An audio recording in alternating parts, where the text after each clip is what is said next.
Offense here at Illinois with a redshirt freshman quarterback who has been part of the talk of the story here in Champaign, Nathan Shieldhouse. There's Jerry Kill. He had a rather unusual week after the first game of the season on a Thursday night against Iowa State. He underwent some surgery not related to the cancer surgery he had earlier in his career. Came back really quickly and coached the team for the next week against North Dakota State, then went to the hospital after last week's game and spent most of this week in the hospital. He was released on Thursday night, taking care of some issues related to that surgery, but he's back on the sidelines here this afternoon, and no one is surprised that he made it back for the game. Gentlemen, introduce yourselves, please.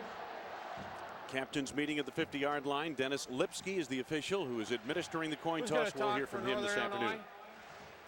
In Illinois, that's a red for head, and that's a tail. I'm going to throw it up in the air. Let it drop. What's your call? Tails is called. It's a head. Illinois has won the toss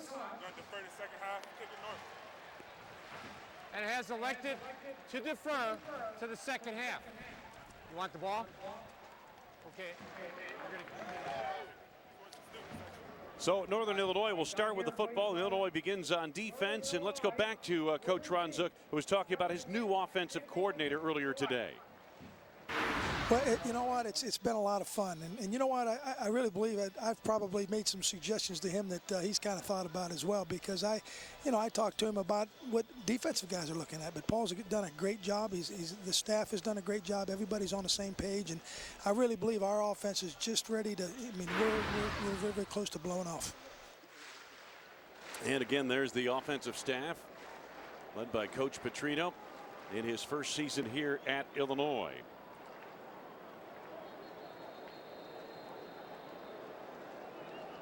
The Fighting Illini of Illinois, a record of 1-1, getting set for Big Ten play that begins next week with Ohio State coming to town.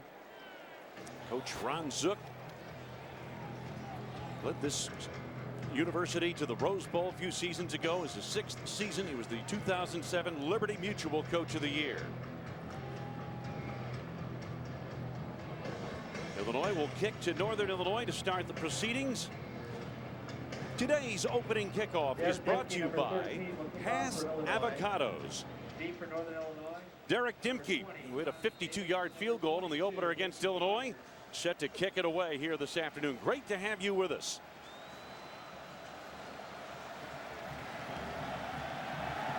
And we're underway. Tommy Davis about 4 yards deep on the retreat, downs it, and Northern Illinois will take over first and 10 from its 20-yard line. Redshirt junior quarterback Chandler Harnish had some issues with knee problems during the offseason. Did not start the opener, but came on last week and rushed for a career best. 178 yards and a touchdown in the victory over North Dakota last week. He gets the start at quarterback. Northern Illinois first and 10 from its own 20-yard line. First and 10 for the white-clad Huskies. Harnish in the pistol formation. Chad Spann right behind him. They get motion off the wing from the fullback. Here comes Chad Spann bouncing to the outside, able to slip a tackle attempt. And Martez Wilson brings him down to the 27-yard line. The Rotel Velveeta starting offense, because you can't start your game day without their famous queso dip.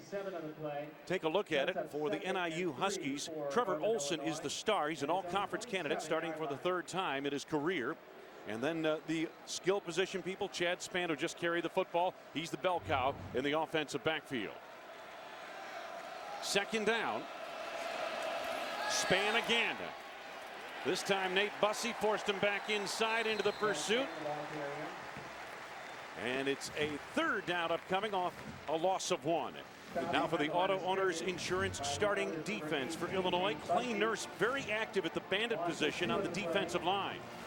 In the linebacking core, Ian Thomas, who is in on that last tackle, has had the best season thus far. Very good outside linebacker. Nate Bussey as well. And then in the secondary, they've been scrambled due to injuries. Justin Green has great speed on the corner. Third down for Northern Illinois. Third at about 5.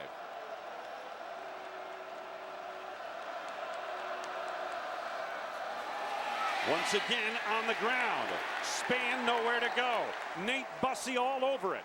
Pickup of 1. 4th down, Huskies. Stop by number 26, Justin Green. Gain of 1 on the play. It's a 4th. So 4th down for Northern Illinois. At their own 26-yard They'll bring in Josh Wilbur to do the punting, averaging 36 yards a punt. Back deep, Jack Ramsey. First punt of the day, and here it is. Ramsey, fair catch signal early, and makes the catch near the Illini 32-yard line, where Illinois will put it in play. Well, we talked of the signal caller for this Fighting Illini team in his first season on the field, a redshirt freshman out of Rockhurst High School in Kansas City, Missouri, number 2, Nathan Shieldhouse. His dad played for the University of Iowa. Shieldhouse really came on last week as a passer, 14 of 18 passing in that victory over Southern Illinois. LaShore and Ford in the backfield, and they call this the shot. It's really a version of the pistol offense, and the option to LaShore. And he is off to a tremendous start again this season, among the nation's leaders in rushing per game. Moose? Yeah, this is called the shot right here, and what they're going to do is they're going to fake to Ford and then get the ball out to LaShore on the edge. He has an opportunity to expand that play up the field. First down, great start for their offense. First down on an 18-yard pickup out to the midfield marker. Shieldhouse with a fullback to his left. LaShore once again. Good tough run by the Champaign native down to the 44-yard line of Northern Illinois. Well, lineup for the Fighting Illini. They are 300 pounds across the front of that offensive line. Jeff Allen, the best of the bunch. And in the offensive skill position areas, Darius Malines is a freshman worth watching on the perimeter. 2nd down and 4 off the gain of 6. Shieldhouse alone in the shotgun.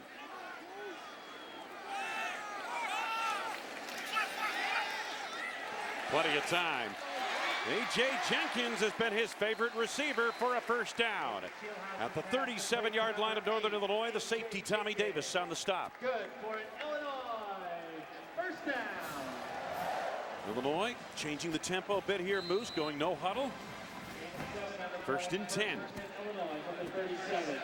This time LaShore in the backfield with Shieldhouse, and they're getting the play right now signaled in from the sidelines. Paul Petrino is up here in the box, but it's the play signaled in from the sidelines, and Shieldhouse still has it to the 20. Down near the 10-yard line. Tommy Davis on the tackle. Great play fake by Shieldhouse, and it popped wide open. That time Illinois comes out in a run look. They fake the ball up the middle, and then Shieldhouse just takes off, and the eyes are all on that great rusher, LaShore. Shieldhouse is able to get up the field for a big play. 28 yards on the scamper. First down, they mark it inside the 10. It's 1st and goal. The keeper once again. Shieldhouse vaults into the end zone. Touchdown, Illinois.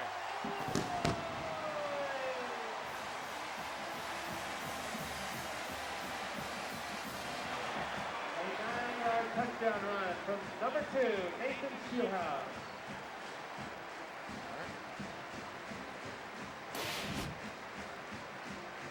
Take a look at it again. First rushing touchdown of the career of Nathan Shieldhouse.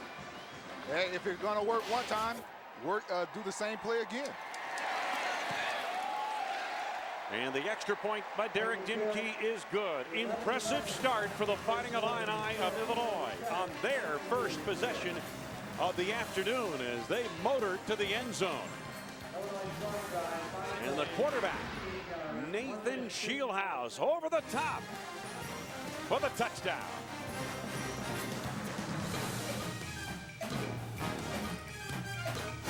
Big Ten Network Football is presented by the United States NFL Sunday. Wayne Larrabee, Muhsin Mohammed back at Champaign. Principal Financial Group edge of the game for Illinois coach Ron Zook. What do you see? Well, you know, they're going to have to control the line of scrimmage, and they showed that on the first drive. I mean, it was evident. And, you know, we had Mikael LaShore for a couple big plays, Nathan Shieldhouse for a couple of big runs, and they capped it off with a touchdown at the end. Derek Dimke on the kickoff. 7-0 Illinois early going, and another good strong kick into the end zone.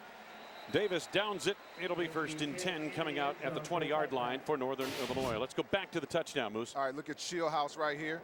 Excuse me, Mikael LaShore. He's going to fake this play right here, and Shieldhouse is going to keep it. Fake that, and now Shieldhouse is going to go over the top. Huh? You got to like that right there. The effort, the leadership to score a touchdown on the opening drive. Great play by Shieldhouse, and I can see why they're so excited about this young athlete. Right Yeah, absolutely. And, you know, they were excited about him last week because he was completing passes. He was 7 for 7 in the second half passing last week. You saw the drive, most of it on the ground, open for Illinois. Now Northern Illinois, Chandler Harnish looking to answer. Chad Spann, and so far the Illinois front, especially the linebacking core, has been very effective.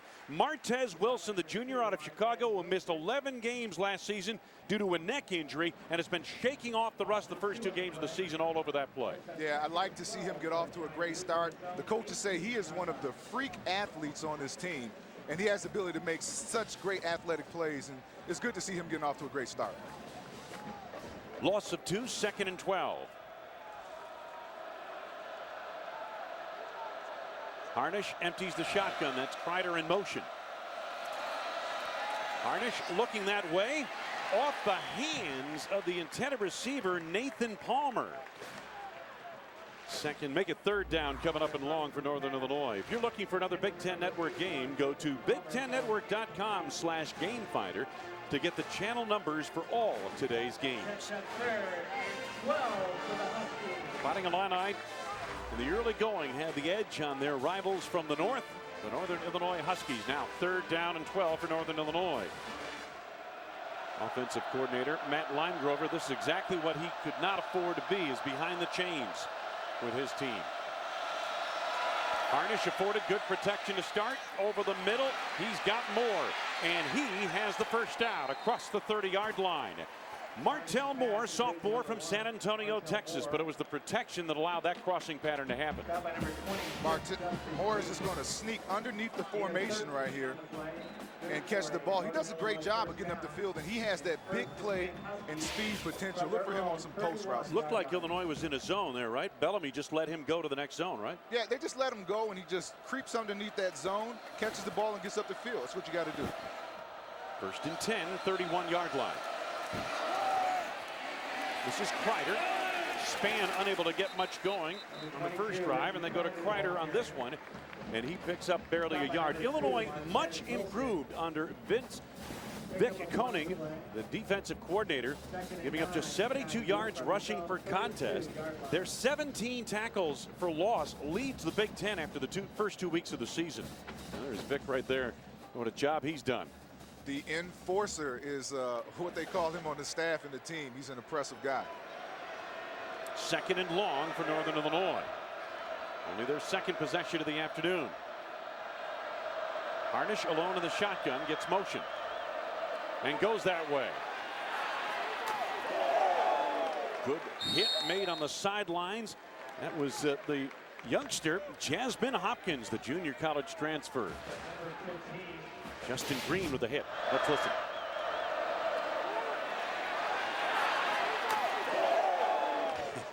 There's some hard hitting going on today. I tell you what, they love the weight room, this defense here. And with Vic Koenig's mentality of do it my way, they're adapting that. And you can see it. You can see these guys really buying into that. Gain of about 7 on the play, leaves 3rd down and about 3. A little bit less than 3.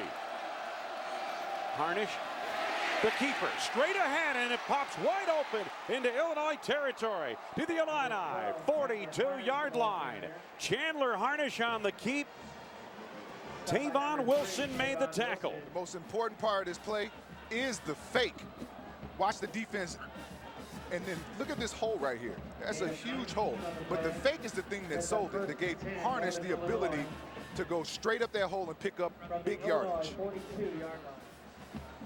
18-yard scamper by Harnish, who was outstanding, as we mentioned earlier, with 178 yards rushing in that win over North Dakota a week ago. 1st and 10. Kreider is the running back. They get motion from the tight end of the backfield. Harnish looks for the air off play action. Oh, he's got a man wide open down the middle. Palmer to the end zone, and it is down at the 1-yard line.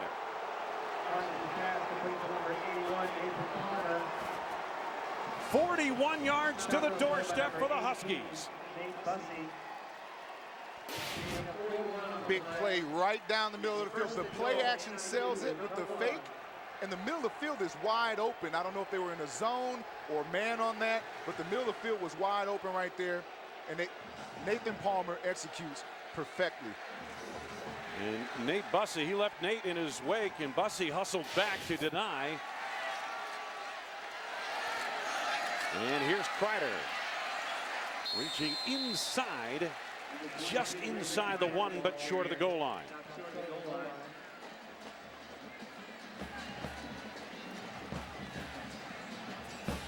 So 2nd down and goal to go. Northern Illinois. Coach Jerry Kill sends on some new personnel. And they've loaded up front. Double tight ends on the line. Span, the tail of the tandem in the eye. Flahive is the fullback. Landon Cox, the lone wide receiver, bottom of your screen. And over the top, straight ahead, the touchdown for Chad Span.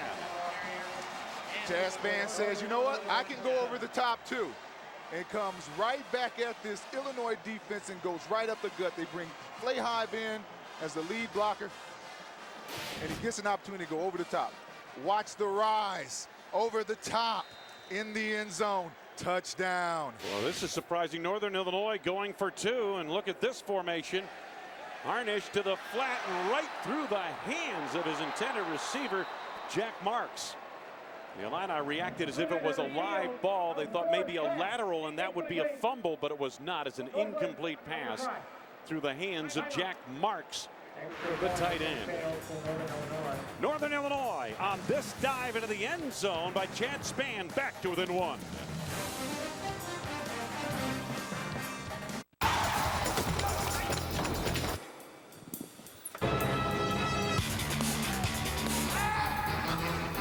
Ball in 60, Monday through Wednesday at 10 Eastern on the Big Ten Network. Well, something for the visitors from DeKalb, Illinois to cheer about here. Their Northern Illinois ball club drove 80 yards in 9 plays. Harnish an 18-yard run on 3rd down to kind of spark it into Illinois territory. Then the 42-yard pass play to Nathan Palmer put him at the doorstep. Getting set to kick it away, Michael Klimowski. They call him the lawyer, his Northern Illinois teammates. And twin safeties back deep, Jack Ramsey, the principal return man for Illinois. Klimowski was the kickoff man here at Illinois for 3 years, graduated, is now in law school at Northern Illinois, had a year of eligibility left, and Ron Zook let him out of his commitment and allowed him to play at Northern Illinois. This is Malines. And good coverage, penalty marker down, but good coverage on that play by Cameron Stingley, a linebacker on the tackle. Penalty marker down. Cameron Stingley, there is a flag on the play. Dennis Lipsky. Illegal block in the back. Number 42 of the receiving team. That's a 10-yard penalty. 1st down. So this will back up the Illini. Now, Moose, let's go back to the big play in that last drive, the 42-yard pass play to Palmer. This is tough duty for the Bandit out there, or the strong side linebacker safety, Nate Bussey, the nickel back. Yeah, Nate Bussey right here. There's a mismatch that Lime Grover, the offensive coordinator, takes advantage of. He has a speed guy, Nathan Palmer, on him in man-to-man coverage, and he takes advantage of it for the big play. Almost a touchdown on that play. Nate Bussey is the outside linebacker, strong safety type player, and that's the mismatch that Northern Illinois wants to get. He plays behind the Bandit defender on the defensive line for Illinois. Illinois backed up off that penalty. Not much there for Shieldhouse this time. Kind of feeling the defense could be looking for number 2 on some of those play fakes. Now Devon Butler, the linebacker in the middle of that defense, responding. Yeah, fool me once, shame on you. And you're not going to fool me twice. And they were ready for Nathan Shieldhouse on that particular play. Well, he fooled him about 3 times on that first drive, so I think you're right. There were some adjustments made during that last defensive timeout. First down. I make it second down now for Shieldhouse and company. Lots of time. And it's dropped by LaShore across the 10-yard line underneath the coverage of Tyrone Clark. Now for the Auto Owners Insurance starting defense. Jake Kaufman, 26-year-old redshirt senior, a former Marine Corps corporal, is the leader up front, as you might expect. Alex Kuba, Devon Butler, Tyrone Clark, very quick linebackers. And then Tracy Williams starting in that secondary along with Rashawn Melvin. Beg your pardon, Sean Melvin and Patrick George starting in that secondary on the corners. Tracy Wilson and Tommy Davis at the safeties. Illinois now facing 3rd down and 10. Shieldhouse steps up and steps into traffic. Excellent collapse of the pocket up front for Northern Illinois, and they brought the pressure. Joe Windsor closed it down from his defensive end spot. Yeah, he does a great job of containing. And I think the key is going to be to control the line of scrimmage. I talked a little bit about that, but they have to do a great job of adding pressure to him, but also containing him, and that's a tough responsibility. So now punting situation for Illinois. Tommy Davis back in single safety. Anthony Santella leads the Big Ten, ranked 2nd in the NCAA with a 49-yard average, which could use 49 yards on this one for sure, and gets a beautiful putt away. Davis from his 39. Trying to get the corner. He cannot. Boy, I tell you what, they lined up the blue-clad defenders like a picket fence straight across the field. There is a penalty marker down. Aaron Gress and Justin Staples led the way on the coverage. Number 20, Tommy Davis with the return. Penalty marker down. There's a flag on the play. Davis had nowhere to go.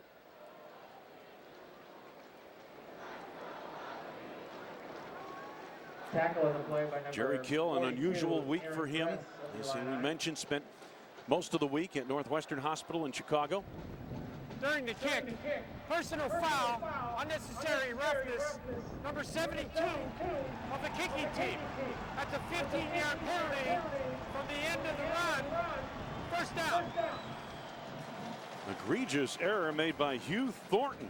And Northern Illinois, when we come back, will start in Illinois territory at the Illini 44-yard line. Illinois by the slimmest of margins. First is the first 4G phone. Taste and textures in every handful of Chex Mix. We're made to mix. The United States Marine Corps salutes today's leader of the game, Illinois punter Anthony Santella. A 2010 Campbell Trophy watch list candidate. The Campbell Trophy is given to the nation's top scholar athlete, referred to as the academic Heisman. Santella, 3-time academic All Big Ten student, and ranked 2nd in the nation, averaging 49 yards a punt. Just had a 56-yard punt from his own end zone, but a penalty on Illinois. He's wearing Northern Illinois to move into Illini territory. He's wearing a pretty good-looking number there too. I must. You like that number? I like the 87. You're a little familiar with that number. I wore that thing and looked good. I haven't seen a punter wearing it. Yeah. It looks better a wide receiver, but he looks pretty good in it. On the move, Jasmine Hopkins. And fighting his way into a crowd just inside the 40. Let's go to Dave Repson in the studio for Discover Game Break. Okay, Wayne, updating you on Ohio State and Ohio University. Terrell Pryor and the Bucks off to a good start. Pryor hits Brandon Sane here. 5th touchdown pass of the year for Pryor, is yet to throw a pick. Buckeyes on top, 10-zip. Thank you, Dave. Second down for Northern Illinois. Second at about 5. Span in motion. Harnish over the middle. Moore makes the catch. Right there is Ian Thomas, the linebacker. Gain of barely a yard to the 37-yard line of Illinois. Third down coming up for the Huskies. I think both teams are starting to settle in right now. You see Ian Thomas there making the tackle. It was the same play prior on the prior drive where Martell Moore tried to leap underneath the coverage, and this time they make that adjustment. Absolutely. Third down for Northern Illinois. Third and about 4. Chad Span alongside of Harnish in the shotgun. They get motion from Scarb, the fullback. Harnish fakes the pass, takes it on the run, got a first down and more. To the 20, to the house. Touchdown, Northern Illinois. Chandler Harnish, the ball carrier, rushes for a Northern Illinois touchdown. NIU scampers into the lead. 37-yard touchdown run. Chandler Harnish, 37-yard touchdown run. The key right here to this big play is the block by Kyle Scarb, number 34, springs Harnish for the touchdown.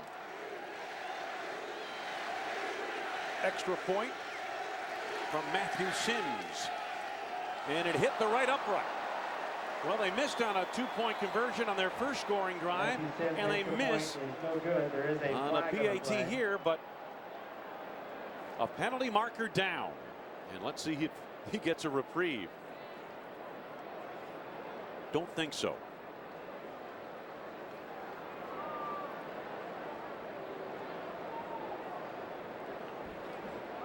There are two fouls on the play. Personal foul, number 94 on the defense. Personal foul, number 45 on the kicking team. Those who are offset. The result of the play is an unsuccessful try. Timeout. All right, thank you, Dennis. But this was successful. 37-yard run to the lead by Chandler Harnish.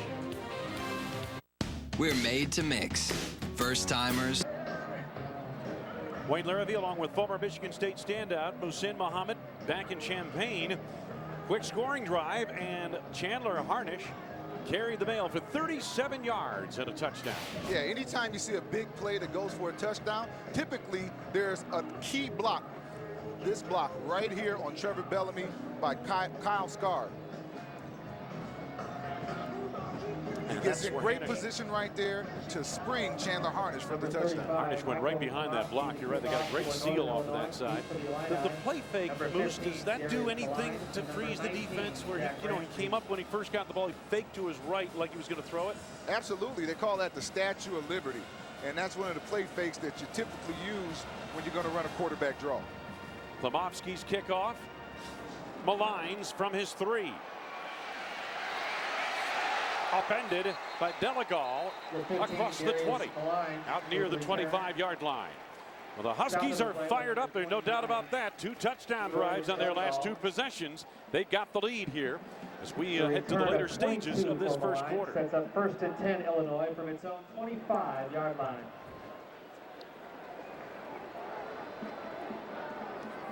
Shieldhouse back in at quarterback. Made huge strides from week 1 to week 2. Big Ten Freshman of the Week for his performance against Southern Illinois. 14 of 18 passing, 229 yards and a couple of touchdowns. 1st and 10. Here's LaShore. Slips through, pulling his way to a first down out to the 40-yard line. LaShore on a 15-yard ramble. Big play here by Mikael LaShore. Shows a little muscle, running somebody over. Lowers the shoulder right there and takes it to Tommy Davis. Yeah, he ran a couple of people over on that particular play.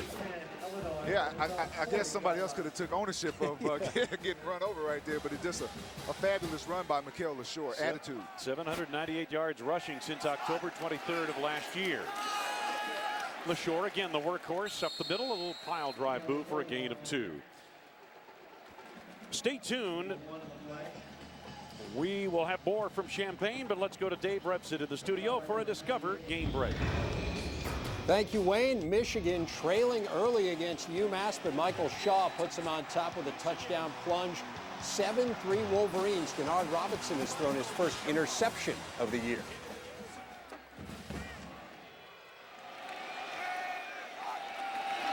Thank you, Dave. Illinois back to the attack. Shieldhouse upended on a keeper around the end, just short of the first down, out near the 48-yard line. Patrick George, the quarterback, up to make the hit. And they go to the well one more time. The 2 plays that were successful on the first drive, they come right back and run that fake to Mikael LaShore. Nathan Shieldhouse around left end. his own 48-yard line. LaShore in the backfield.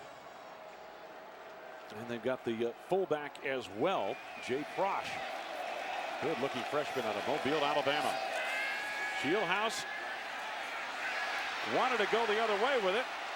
Now able to elude defenders in the backfield and is cut down across the 50 in Northern Illinois territory near the 45 of the Huskies with a first down.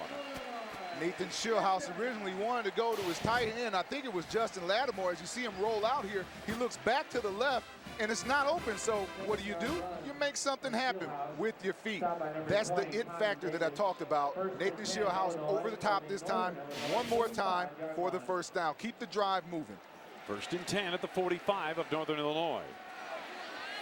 Jason Ford in the offensive backfield. Shieldhouse keeps it.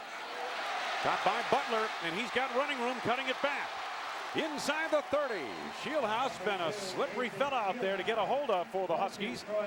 Stephen O'Neal makes the hit, and Illinois moves the chains once again. It's the it factor showing up again. He fakes the ball on the play action there, but he keeps it this time. No pass. I'm just going to run it, and I'm going to take it right to you. Great job by Nathan Shieldhouse of controlling the line of scrimmage. 18-yard gain. Illinois moving smartly on offense here.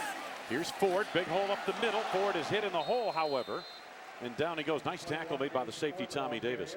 Stay tuned for the Buffalo Wild Wings halftime report with scores and highlights from today's game, including Ohio at number 2, Ohio State. Illinois 2nd down upcoming. 2nd and about 4 off the gain of 6.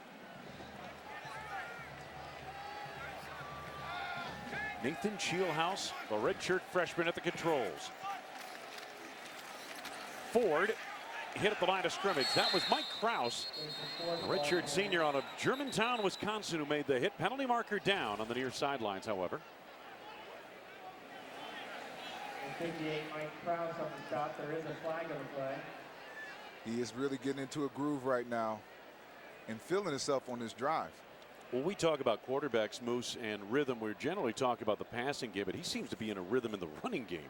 Absolutely, and you know, he's that dual threat. He can make plays with his feet. He can also make plays with his pass, and I'm looking for A.J. Jenkins pretty soon here to make a big play. Dennis Lipsky will have the call for us here in a moment. Illegal formation, 5 players in the backfield. That penalty is declined. 3rd down. So Northern Illinois will force a 3rd down for Illinois. 3rd and 6. They got it at the 23-yard line of Northern Illinois. 2 receivers bottom of your screen, 1 to the top. That's A.J. Jenkins at the top. Usually the favored receiver, I should say, of Shieldhouse. Blitz coming. Shieldhouse, nice throw. Faison's got it and goes to the turf for the 16-yard line where he's got a first down. Underneath the coverage of Tracy Wilson. Yeah, every now and then you're going to have to make a play with someone in your face. And here's that it factor showing up once again. Can you take a hit, deliver the ball on time? Nathan Shieldhouse is maturing as a quarterback for this team. Gain of 7. 1st and 10 just inside the 16 of Northern Illinois. LaShore back to the offensive backfield, and he's got it. Kraus again played off of his block to make the hit. And virtually no gain. 2nd down and 10. Got to keep the defense honest. And although you're going to run the ball with Nathan Shieldhouse, you're going to throw the ball as well. You got to run it with Mikael LaShore and Jason Ford, just to keep them honest. Get ready for that play action fake. Buffalo Wild Wings halftime report, scores and highlights of today's game coming up. Right now we've got a timeout on the field. First quarter in the books in Champaign. The visitors from DeKalb lead the home standing Fighting Illini 12-7 at the end of 1. What if we told you there's a new utility vehicle out there with the most advanced engine in its class? The State Farm wrap-up immediately after the game, only on the Big Ten Network. The Huskies play on the lead 12-7 as we get set for the 2nd quarter. Wayne Larrabee along with former Michigan State standout Muhsin Muhammad. Moose, anything that really surprised you? We knew we'd have a competitive game, But anything surprise you in general? Well, nothing really surprised me. I mean, we knew that both of these teams were competitive. They both like to run the ball, and I think Vic Cohen expressed that it concerned him that, you know, this team could really run the ball with harnish and span and all the different things that they do there. Running the football, not just with running backs, but these quarterbacks have been keys to that running attack both ways. Shieldhouse now on a 2nd down and 10 as we begin the 2nd quarter, and whistles hold up the play. Penalty marker down. False start. False start. Number 8. Offense. 5-yard penalty. Still 2nd down. That is a no. As a wide receiver, you're always taught to look at the football. Penalties beginning to be a factor now for Illinois, and they've had a couple of penalties that have hurt. You hate to get penalties inside the red zone like that. Now they're back at the 21-yard line on 2nd and 15. Jenkins at the top of your screen. Ramsey, who was a cornerback last week, is at the bottom. Fieldhouse on that shovel pass to LaShore. Moose, I got to tell you something. I've seen this a lot, these shovel passes.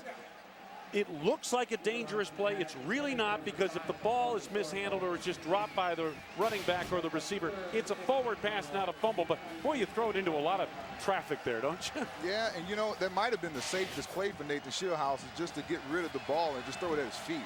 It really wasn't anything there. I mean, one of those defenders gets a handle on it, and they can go the other way. Now 3rd down.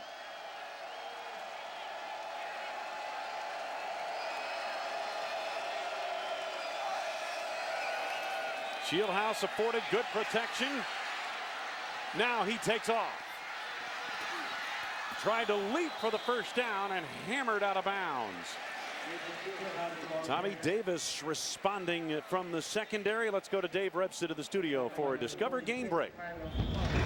Thank you, Wayne. Looking at quarterbacks on the run. How about Terrell Pryor? Touchdown pass earlier.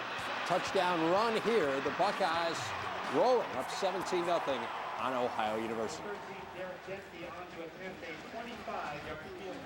Thank you, Dave. 25-yard field goal attempt here for Derek Dimke. Hit a 52-yarder career long against Missouri 2 weeks ago. Santella, the holder. And the kick is good. Field goal is good. Illinois back to within 2 in the opening minute of this, the 2nd quarter. Ron Zook and company, they knew they'd be in a dogfight with a bunch of Huskies from DeKalb. Big Ten Network football is brought to you in part by First timers, old pros, heated rivals. You can't do the wave by yourself. And just like we mix and mingle, so do the delicious tastes and textures in every handful of Chex Mix. We're made to mix. That spells Go Illini. I don't think you could spell it any better than that. Text keyword Rotel to 20284 to enter the Rotel Feed Their Game Face sweepstakes. Winner will receive 52 weeks worth of groceries and a trip to a college football game. Message and data rates may apply. Text STOP to quit. 3 penalties, 30 yards against Illinois in this first half of play. No penalties yet on the Huskies. Those penalties have either given Northern Illinois some good field position to start a drive, or in the case of Illinois in that last drive, moved them back from the 10-yard line back to the 15 and in effect denied them a touchdown opportunity. Here's the kickoff into the end zone once again, and boy, Dimke's been very solid. 4 yards deep on each kickoff here this afternoon. A 3rd touchback of the game. Go interactive. Play along with every Big Ten football game this season on the Big Ten Network with the Big Ten Blast Game. Presented by Rotel and Velveeta Famous Queso Dip. Predict plays, answer trivia, compete, and chat with friends for a chance to win the ultimate tailgate package. Sign up now to play the Big Ten Blast only at BigTenNetwork.com. Jerry Kill, I mentioned he spent the week in a Chicago hospital. Complications due to surgery after the first game of the season. He did not coach his team during the week, but his coordinators have been with him for a long time. And they know the drill, so to speak. Coach Kill has battled cancer in his coaching career and won that battle. And this was another week where they had to make some adjustments. First down play, not much there.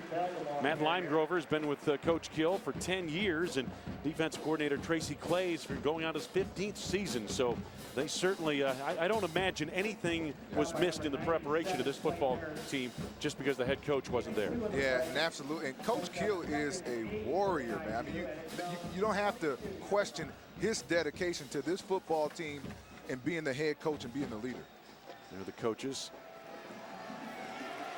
Coach Kill, an outstanding staff. They turned around that Southern Illinois program, and they're doing the same thing at Northern Illinois, trying to extend the success and build on the success Joe Novak had in DeKalb. Chandler Harnish on the loose again. Got a first down to the 32-yard line. Anytime he gives you that Statue Liberty look, yeah, he may be thinking pass, but if you go, let's go back to the replay here. Here's the Statue of Liberty look. Now he's just going to tuck the ball and run it. I think on that particular play, it was designed for a pass play, but he saw a cavity in the defense and took advantage of it. Moose, does he have a run pass option on that necessarily or not? Yeah, I think so. And you know, they covered it quite well. The defense covered it quite well, and he just tucked the ball and ran that time. A lot of times they'll design plays for run pass option. Not sure on that one, but on the handoff to the running back, not much there. On a straight ahead move up the middle, Jasmine Hopkins. He's the change of pace back, a junior college transfer out of Stanley, North Carolina. Chandler Harnish has got to do a better job of carrying out the fake on that play. He handed the ball off that time to Hopkins, and he looked back and almost stared at him, and you know, he's not going to pull a defender off by doing that. Gain of 3, 2nd and 7. Got the pistol look for Northern Illinois. They call it shot. Harnish. Merciless with the pass rush pressure. Good play by Whitney Merciless. Let's go to Dave Rebson in the studio. Discover Game Break. Thank you, Wayne. Very quiet at the big house right now. Jonathan Hernandez goes in for UMass. The Minutemen leading the Wolverines 10-7, second quarter. Well, surprise working up in Ann Arbor. Long way to go in these games. 3rd down and 7 for Northern Illinois. 3-man down line for the Illini defensively. Harnish in the gun. Underneath to the tight end. Jack Marks short of the first down. Gain of 5. It's 4th down and 2. It's a bend don't break style of defense, and what you really want to do is just get off of the field right here. And so, you know, Illinois, they need to make some stops right here in order to get back in this football game, give their team, give their offense a chance to explode again for a big play. Josh Wilbert in punt formation, a junior from Phoenix, Arizona. That's Jack Ramsey, number 19, back deep for Illinois.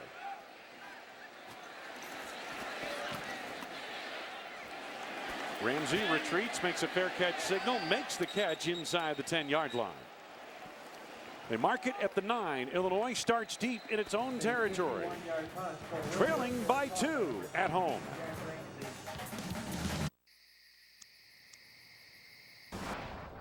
The Big Ten Press Pass, presented by Sprint, Tuesdays on the Big Ten Network.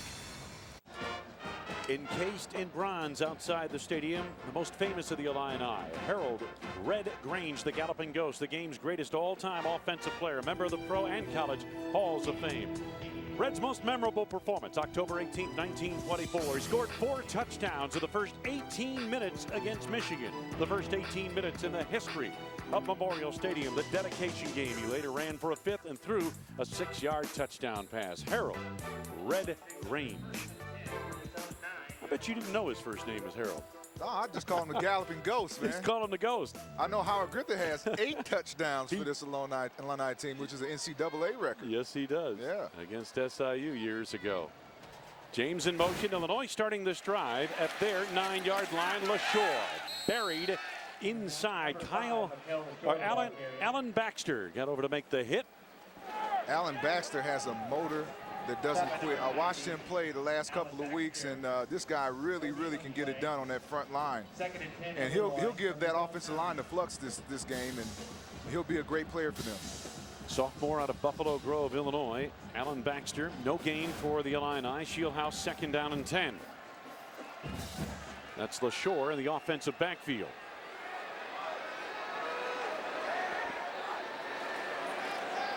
Here comes LaShore around the end. Gets the corner to the 10. Oh, good take on by Rashawn Melvin. That's a strong tackle on a big running back by a cornerback. Yeah, you're talking about 186 pounds versus 230 pounds. And I'm going to show you what it looks like right here as he comes across that edge, right? He lowers his shoulder. Oh, good square tackle. Go for the knees. Go for the legs. Don't take him up high. Low man always wins in this game, doesn't he? Low man wins. You got that right. 3rd down, Illinois.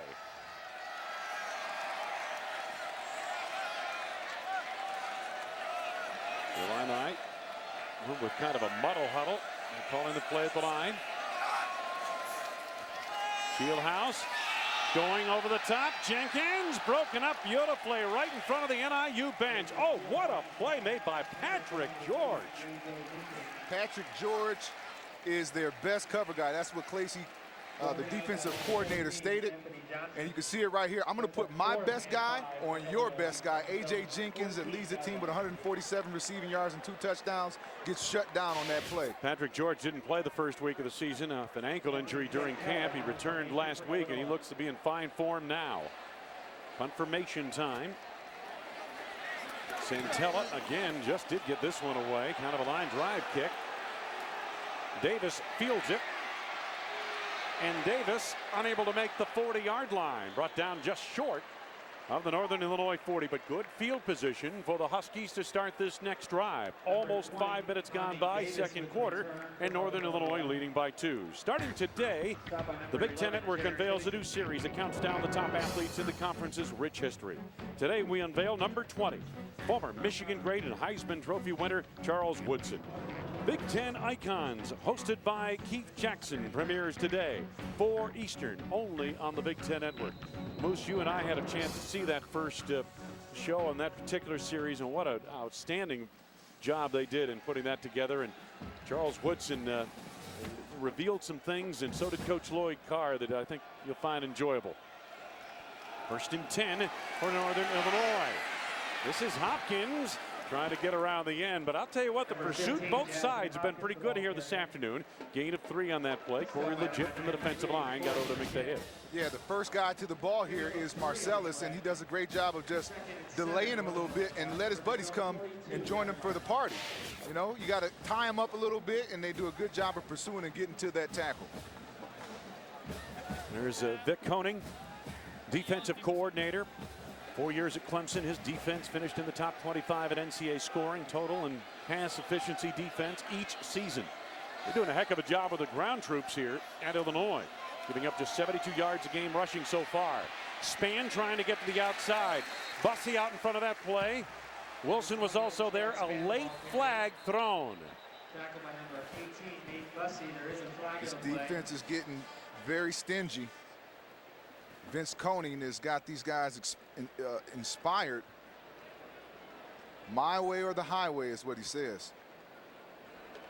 Personal foul, face mask on the defense. That's a 15-yard penalty with an automatic first down. Let's see if we can pick up the face mask penalty here. There it is. Yeah, it's more than just incidental. He took him down with the hand there and rode him to the ground as he had his hands on his face mask. Yeah, that's going to be a 15-yard penalty every single time. And as you saw a moment ago, there are 4 penalties against Ron Zook's defense. 45 yards. Yeah, significant. Yeah, and you know, that's a stat that shows up later on that can definitely hurt you. Northern Illinois now 1st and 10 at the Fighting Illini 43. Harnish. Wilson, the linebacker, read it nicely. Martez Wilson, the junior from Chicago, Illinois, perhaps the most gifted of the Illini linebackers. It's a good job of balling up right there. And that's the same Statue of Liberty play that Harnish has hit for a couple big plays on him throughout the course of this game. And that time, nothing happened. Yeah, he's creased him a couple of times, including a 37-yard touchdown run earlier. 2nd down and 10. But this has been a much improved defensive front for Illinois. And the coach Koenig. Harnish on the cross over the middle. Stumbling grab made by Landon Cox, the senior from Calumet City, Illinois. Down to the 36-yard line. A gain of 7, 3rd down and 3 upcoming. Yeah, Cox is definitely the leader of that offensive receiving core. And they got to give him the ball a bit more. I mean, he has these matchups that are mismatches, I guess you want to call them mismatches. And he does a great job of running after the ball, running after the catch. So I think they got to do a better job of getting the ball in his hands throughout the course of this game. Span is the tailback in the pistol look. Harnish on 3rd down to Span off the right side. It looked like they had a seal, but they could not clean up the backside. And the Bandit, Blaine Nurse, from that defensive end spot, able to break it down. Gain of 1, 4th and 2. Yeah, it's decision time right now, and I think they've been struggling with that kicking game for NIU. They have a freshman kicker, Sims, and they've been struggling a little bit, so they're going to try to go for it here on the 4th down and 1 or 2 here. Well, let's see what Harnish has up his sleeve here. Crowd comes to full throat. 4th down for the Huskies. 4th and 2 at the Illini 35. Hopkins, did he make it? It appears he's close, but I'm not sure they're going to give him the line to gain. Hopkins, the ball carrier.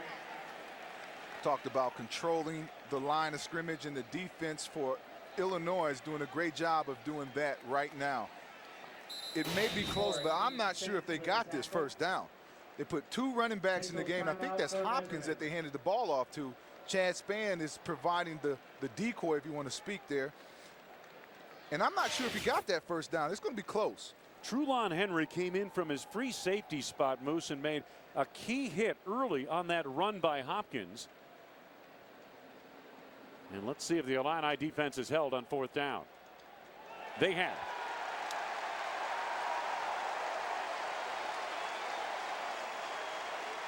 So Ron Zook and company respond on 4th and short. Jerry Kill's defense will head back onto the field with 6:49 left to go, 2nd quarter. Zook and the Illini down 2. Lights only on the Big Ten Network.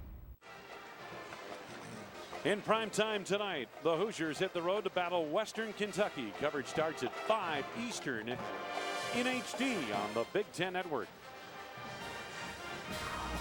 Western Kentucky trying to snap an extended losing streak, Moose. Maybe that's understating it a little bit. But Indiana certainly has had its way on the ground against Western Kentucky in that series. 1st and 10, Illinois. They start this drive at their 34-yard line, trailing by 2. 2nd quarter. LaShore, Malone setback. And he's coming around the end.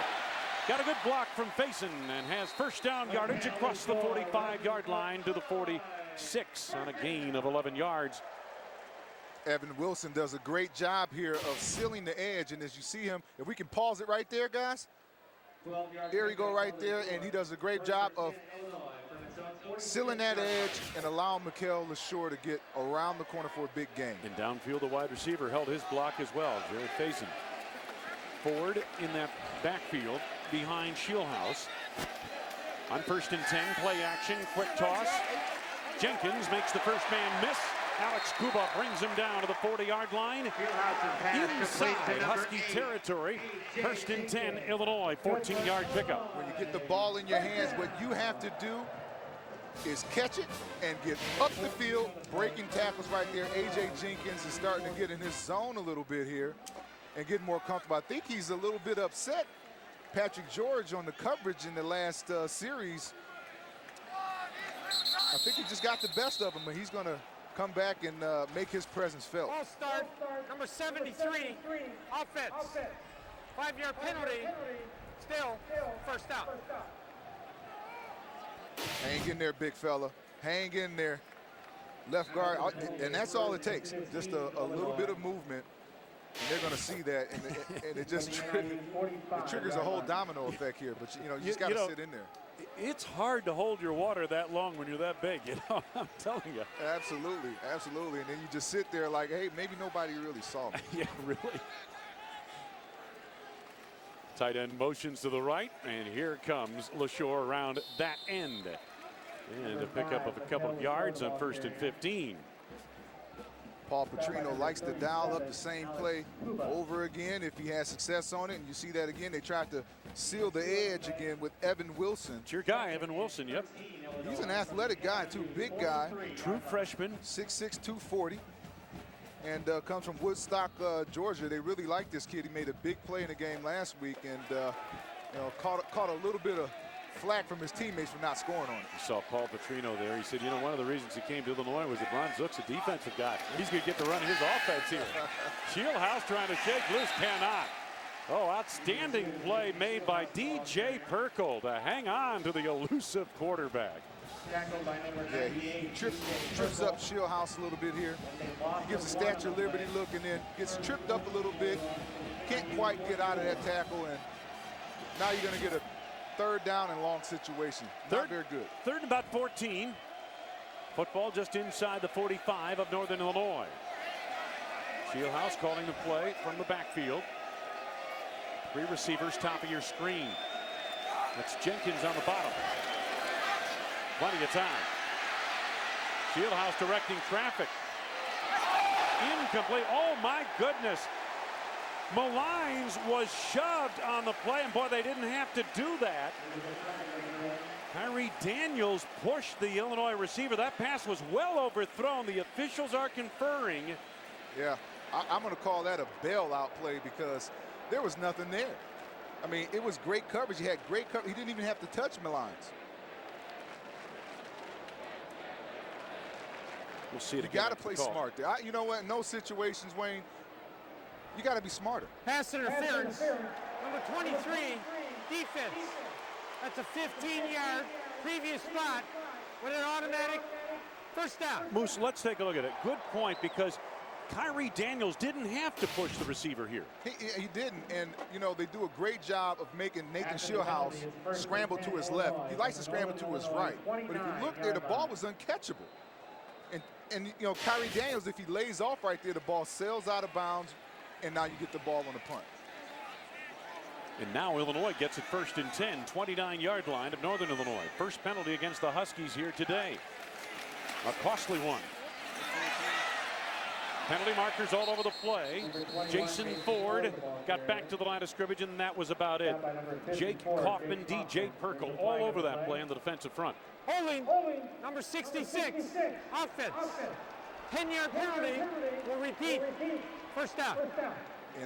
NIU is coming back now, attempting to control the line of scrimmage with penetration. 58, Mike Kraus right there, getting into the backfield, disrupting the play, and forcing the running back to bounce outside. This is going to be a key factor in this game. Who is going to control the line of scrimmage? This is an attitude type of game.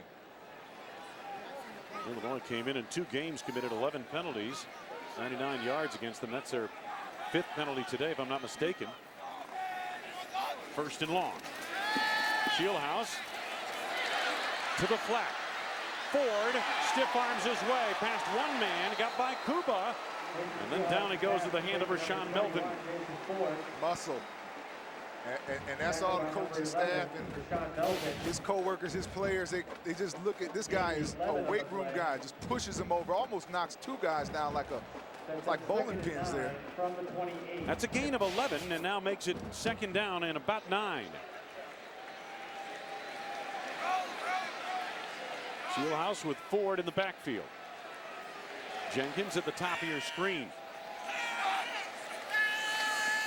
Shieldhouse looking that way. Jenkins was wide open behind the linebacker coverage, and then George brings him down, but not before the Illini have a first down to the 18-yard line of Northern Illinois. Yeah, I like the way Jenkins catches the ball and gets up the field. He pushes the defensive back off, catches the ball, Does a great job of just getting up the field. You got to get what you can take. Take what you can get there on that. You can't push it. Yeah. He didn't do that, did he really? They missed that? You can't do that. No, he didn't push. I mean, he used his eyes to push the defensive back up. Okay. Yeah. Receivers don't push off. No, I didn't think so. I never saw you push off. Never. Absolutely big not. body of yours, number 87 all over it. My goodness. Overpowering those poor little linebackers and DBs. Shieldhouse to the end zone and overshot Jenkins, who was covered like a glove by Patrick George. Yeah, they're deciding now to just match up Patrick George with A.J. Jenkins. Mano. Good release now. I mean, gets up the field, he squeezes him. Maybe a little bit of a push there, but, you know, George comes back and grabs that arm. You know, I got to see Nathan Shieldhouse keep that ball in bounds. Maybe throw a back shoulder throw on that particular play and give him an opportunity to make an athletic grab.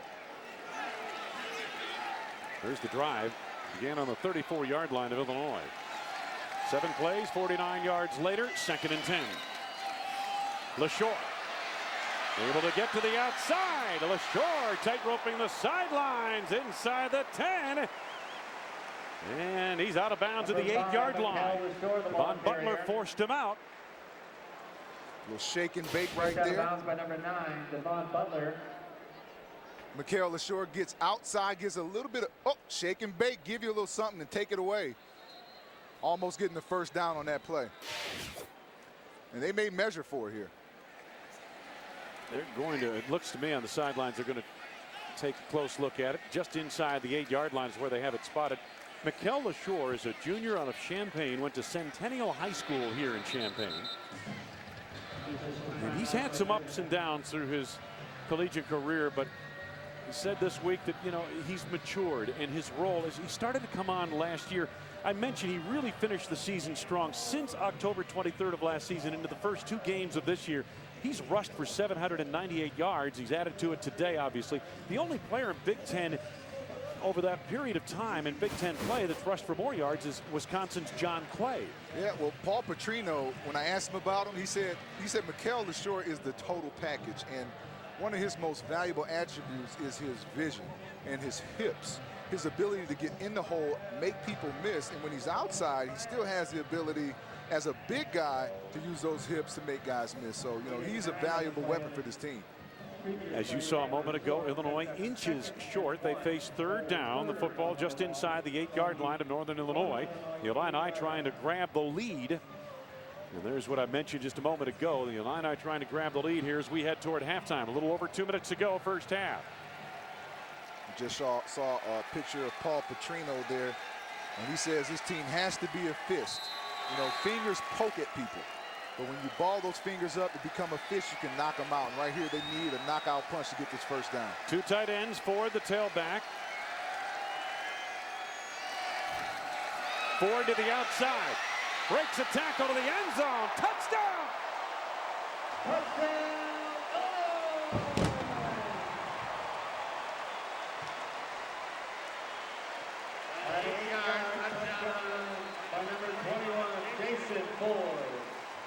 Jason Ford on 3rd and inches. Takes it to the outside. Beats the defense to the corner to the pylon. And Illinois into the lead. 8-yard touchdown run. You know, Jason Ford says, you know what? I can make moves too. I got good hips too. I can make a guy miss. I'm not just a power back. I can take it in the end zone. I like it. He heard you sending all that love to Mikael LaShore. He said, hey, big fella, how about a little this way? He said, hey, there's another starter in this backfield, you know. Illinois is going to go for 2. Jerry Kill just called a timeout from the Northern Illinois sidelines. Illinois, an impressive 9-play, 66-yard drive to the lead score. Got a 16-12 advantage. Looking for the 2-point conversion. Now, Jason Ford, a junior out of Belleville, Illinois, last season most averaged 6.1 yards per rushing attempt. Yeah, and Paul Petrino said that he arguably has the best hands of any of the running backs in that backfield. Now, I dare not say any of the specialist players, because A.J. Jenkins would definitely argue that. Illinois on the ground has averaged 205 yards rushing since 2006, leading the Big Ten during that span. This is their third offensive coordinator. We've been talking about Paul Petrino, but prior to Paul, Mike Loxley, Mike Schultz were here. 3 offensive coordinators in 3 years, but it seems to me, Moose, the one thing they're going to do is run the football and run it effectively. That is almost a staple of what they do, whoever the coordinator might be. Yeah, and they're going to do it behind the leadership now of Paul Petrino. So they're going for 2. Trying to make it a 6-point advantage. Shieldhouse gets motion from Wilson, the tight end. Fakes to LaShore, and it opens up like the Red Sea for Moses for Nathan Shieldhouse. 2-point conversion, and with just under 2 minutes to go in this first half, Illinois has recaptured the lead. The Fighting Illini of Illinois, piloted by redshirt freshman Nathan Shieldhouse, lead it by 6. What is the news? Time to pick up some Illinois garb, I guess, right now. Ringing it up in the pro shop, so to speak, or the college shop. Stay tuned. Buffalo Wild Wings halftime report, scores and highlights from today's games, including the Ohio game. And we'll have it all for you coming up with the guys in the studio. Zook them. Is that what they just did on that play? They just zooked them on that 2-point conversion. Is that what they did there? It might have. That's one way of putting it. That's their first 2-point conversion since the Missouri game 2 seasons ago. Jason Ford, boy, really came on tail end of that last drive. Dimke's kickoff. He's put them all in the end zone thus far. This no exception. Tommy Davis exception, drops to a knee.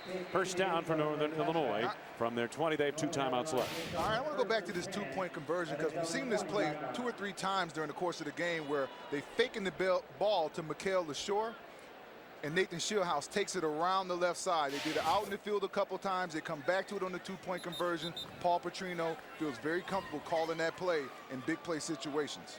What is the key on that play, Moose? Well, in part, it's the play action. You really need to sell that. And I think Mikael LaShore being the run threat, handing him the ball, and he's making big plays, and that sells that fake. And then Nathan Shieldhouse keeps it and hits that cavity in the defense. So 1st and 10 for Northern Illinois. Span escaping to the outside for about 4. Trulon Henry, who is the brother, former Illini wide receiver, really has been in on that stop.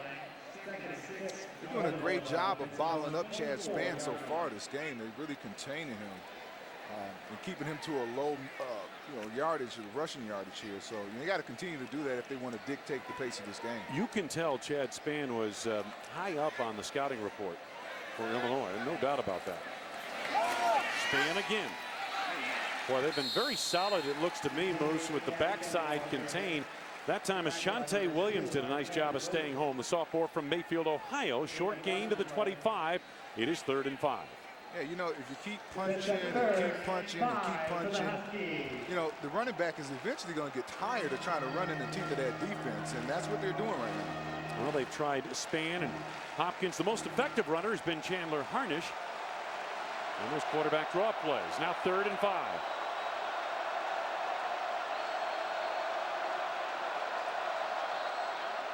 Harnish looking downfield, got a man open. Wide open, Landon Cox, the veteran. Ashante Williams made the tackle, but that's a long time to ask a linebacker to cover on that play. Matt Limegrover said he was going to put an emphasis on getting Cox the football this week, and you can see that right there. Williams plays that hybrid strong side linebacker or nickel back position, and another quick decisive throw by Chandler Harnish, and this time he drills Martell Moore for 1st down under the coverage of Tavon Wilson, and suddenly the Huskies are at the midfield marker, and we're under 30 seconds to go in the half. It's a heavyweight bout. They're trying to keep them off balance here by just coming right out and attacking the defense. Harnish again to the sidelines, and the catch made? No. They're going to say he did not come down in bounds. Trulon Henry had the coverage on Martell Moore. That was really, really close, and I'd like to see if he got a foot in on that. It looked like it from here, but really close. And they'll take a look at this in the booth. Nice 2-hand grab, but yet his foot was on the line there. Good catch. Didn't quite get that toe inside the white line. 2nd and 10.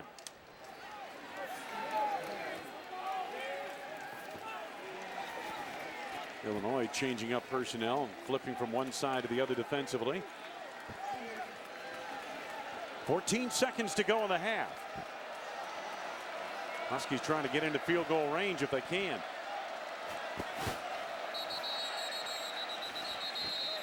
You run out of time? No, a timeout taken. Northern Illinois gets a timeout called. They were winding the play clock and running out of time. Now, the thing that's going to come into play here is the kicking game. You're running your 2-minute offense. You don't have a whole lot of time. You're getting across that 50-yard mark, and if you get another 20 yards, typically you'd be in position to kick a field goal. But with the freshman as a kicker, you almost feel like it's 4-down territory, or you got to go in the end zone. It's got to be one of those situations where, you know, you got to try to get 7 points on this drive. Absolutely. Well, Coach Zook mentioned to us that this was going to be one of those smash mouth kind of afternoons. He knew the Huskies would come in here and they'd bring their best punch, and Northern Illinois led most of this first half of play. After falling behind, they scored 12 unanswered points. Illinois rallied back into the lead. They're not going to lay their sword down. You know, either one of these teams, it's a civil battle, you know, in-state rivalries. You can throw all of the stats out the window. We have an in-state rivalry. MAC, Big Ten, doesn't matter. These teams are going to show up trying to beat each other no matter what. So 2nd down and 10. One timeout left for Northern Illinois. 14 seconds to go in this first half. Nathan Palmer, the man in motion. Harnish screens it out. This is Span. Broke one tackle attempt. Did not get out of bounds. It goes down near the 39-yard line with 6 seconds remaining, and Northern has to stop the clock with their final timeout. Staples and Henry on the stop. Now, they've got Michael Klimowski. And he is their kickoff man and is the guy who tries the long field goals, but I think this one is pretty much out of his range. Yeah, we had a guy on our team, John Casey, that, you know, when I was a rookie in the NFL, he crossed the 50-yard line and he was golden. Yes, he was. I bet they wish they had a John Casey right about now. Well, obviously here you've got one shot at it. You just take a shot into the end zone. You may see a jump ball, you know, put 3 wide receivers on one side, maybe put one guy on the other side, and, you know, see if you can get your tallest guy in the game. Maybe they go to, you know, a tight end here, or, you know, Jack Marks, or, you know, he's 6'6", 229, and they say he can stretch the field. Maybe you try to go to him, or a trick play, but you don't want to use all your best plays. Save those, keep those in your pocket for the end of the game. But right here, you know, you got to take a shot at the end zone. It would have been a 57-yard field goal try into the wind here. So they're going to try on 1st and 10 with 6 seconds to go. They'll try for the end zone. Chandler Harnish in the shotgun. 3 receivers top of your screen. Harnish. Can he get it to the end zone against the wind? He does not, and it's broken up incomplete. So a back and forth first half comes to a close. Harnish unable to get the ball into the end zone. Illinois with a 6-point lead at halftime, Moose. Yeah, it's, I guess, a classic story of David and Goliath here, but we don't know what the outcome's going to be just yet. But we know one thing, the NIU, they came in this ball game with a lot of confidence, and they knew that they had an opportunity to beat this Illinois ball club. And what we've seen now is just a heavyweight bout. A lot of back and forth, a lot of slugging. And right now, Illinois has the best of them, but you know, I'm not sure that they're totally dominating this game. It's pretty even. Jerry Kill is very upset, and I'm not quite sure what he's asking the official about, but he was asking in rather animated fashion. Take a look at the last play, Moose. See anything here? Anytime you have a jump ball situation at the end of the half or end of the game, look for pass interference or some kind of pushing and shoving. Yeah, oh, there it is right there. That's what Coach Kill was talking about. A little love tap. You know, and penalty on the defense would have extended the half to an untimed play. Yeah, and you know, they would have had the ball. I don't know if they would have had it on the 5 or 6 yard line where that contact took place, but 15 yards. It would have been pass interference, so you get the 15-yard penalty and then put it in play from there. And put it in play so another shot at the end zone. But the half has come to a close here in Champaign. I think he has a legitimate argument there, but typically, you know, your refs are not going to call those jump ball plays. A lot of contact going on in those plays. Halftime in Champaign. It's another perfect piece of driving rain. Stay inside, hunker down, grab a beer. This is going to be a long one. Buffalo Wild Wings. You have to be here. We're receiving reports of hail the size of... Oh, boy. Most college students change their major before graduation. Not me. I always knew what I wanted to be.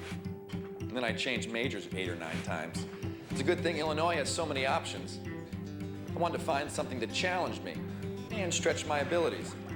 I may not have succeeded at everything, but all those experiences helped me figure out what I was actually good at. What are you, a comedian? Explore Illinois. More choices, more chances to find your passion. Finally, the show that gives you a voice is here. The Big Ten Pulse, presented by Rotel and Velveeta. If it's happening in the Big Ten Conference, it's happening here on the Pulse. Bold opinions. What are you going to do now? There's no place to hide. Strong debates.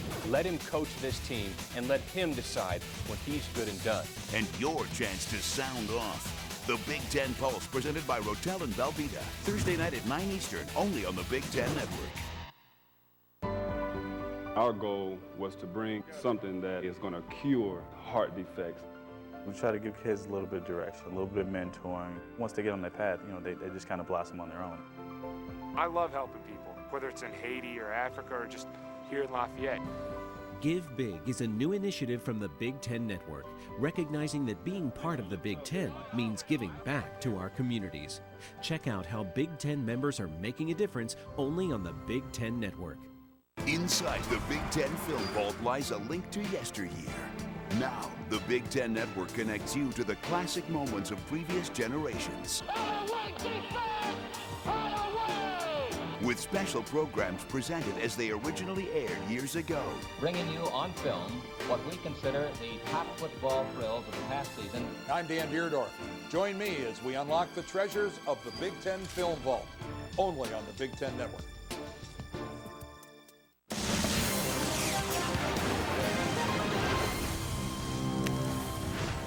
Welcome in the Buffalo Wild Wings halftime report. Dave Refson, Jerry DiNardo, Howard Griffith. Ohio State and Illinois both with halftime leads, although Ohio State's slightly more comfortable than that the Fighting Illini have in Champaign. Talk about those games in a moment. Let's look at all the highlights. Some interesting games going on throughout the Big Ten. None more interesting than this one. UMass and Michigan. Wolverines trailed 3-0 early. Michael Shaw punches it into the end zone. Michigan takes the lead, but UMass would not go away. Down 7-3. Jonathan Hernandez, one of 2 touchdowns in the first half for him. UMass took a 10-point lead at one point, but Michigan battling back. A couple touchdown receptions for Darryl Stoneham. This is the second one.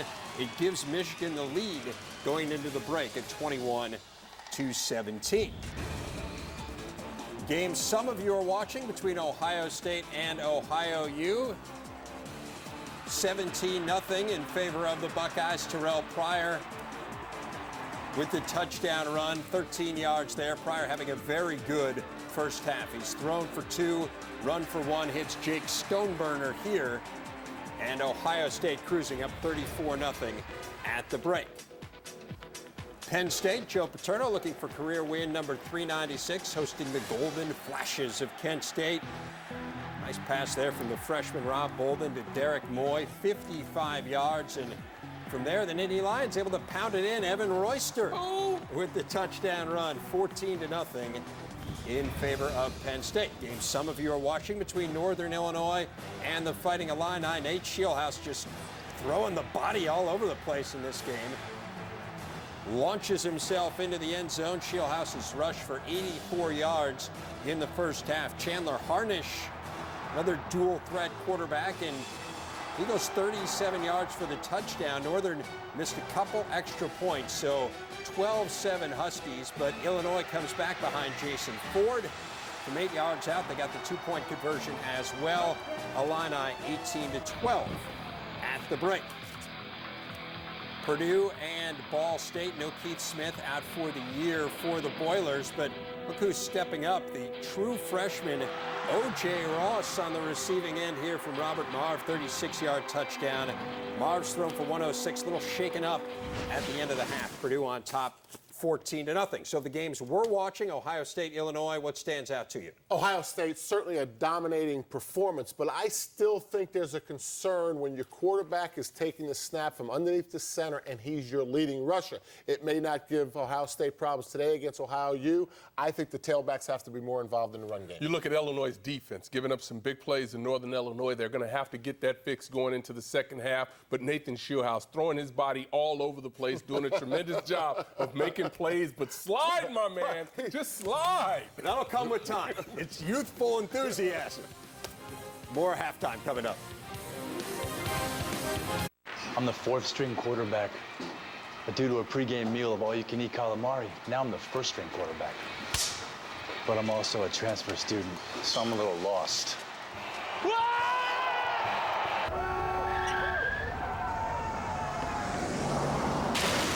And if you've got cut rate insurance, your jacked up rates might make you sick. So get accident forgiveness from Allstate and be better protected from mayhem. Like me. Dollar for dollar, nobody protects you from mayhem like Allstate.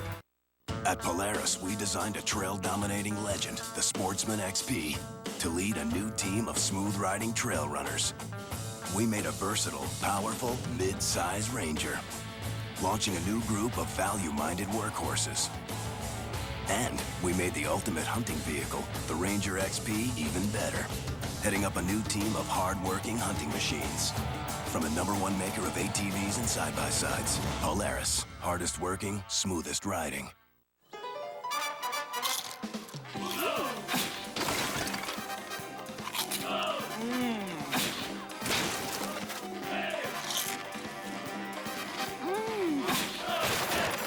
When you add Velveeta to spicy Rotel tomatoes and green chilies, you got a queso so good, it'll blow them away. Woo! Dang. Velveeta and Rotel. Man, that's good. This fall, don't just get more out of your tires, get more back from your tires. Because with Cooper's Take the Money and Ride National event, you'll not only get unbeatable performance, you'll get a rebate card by mail when you buy 4 qualifying Cooper tires. Cooper's Take the Money and Ride National event. Get your rebate form and all the terms and conditions at a participating Cooper Tire dealer or at CooperTireRebates.com. Cooper Tires, don't give up a thing.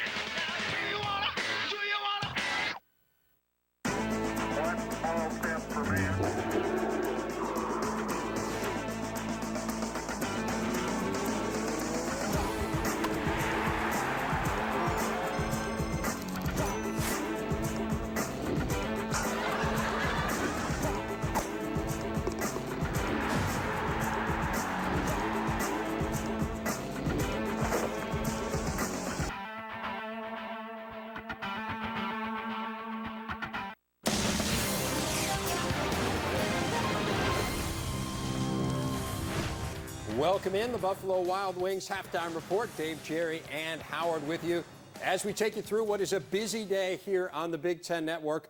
Want to remind you of what the schedule will be. As always, the State Farm wrap-up immediately following the game. After that, it is the debut of our new show, Big Ten Icons, the countdown of the top 20 student athletes in Big Ten history. We start with number 20, the former Wolverine great Charles Woodson. After that, it is the next level with James Laurinaitis. And then more football. Indiana going on the road to Western Kentucky. Matt Devlin and Derek Rackley join us with a preview. All right, Dave, appreciate it. Rack, if there is a positive between Game 1 and Game 2 and that 16 days that separate them for the Hoosiers is the fact that Tandon Doss had extra time to rest that groin. Yeah, I think this entire Hoosier program is really excited to see Tandon Doss back on the football field. Of course, the #2 receiver in the conference last year behind Purdue's Keith Smith.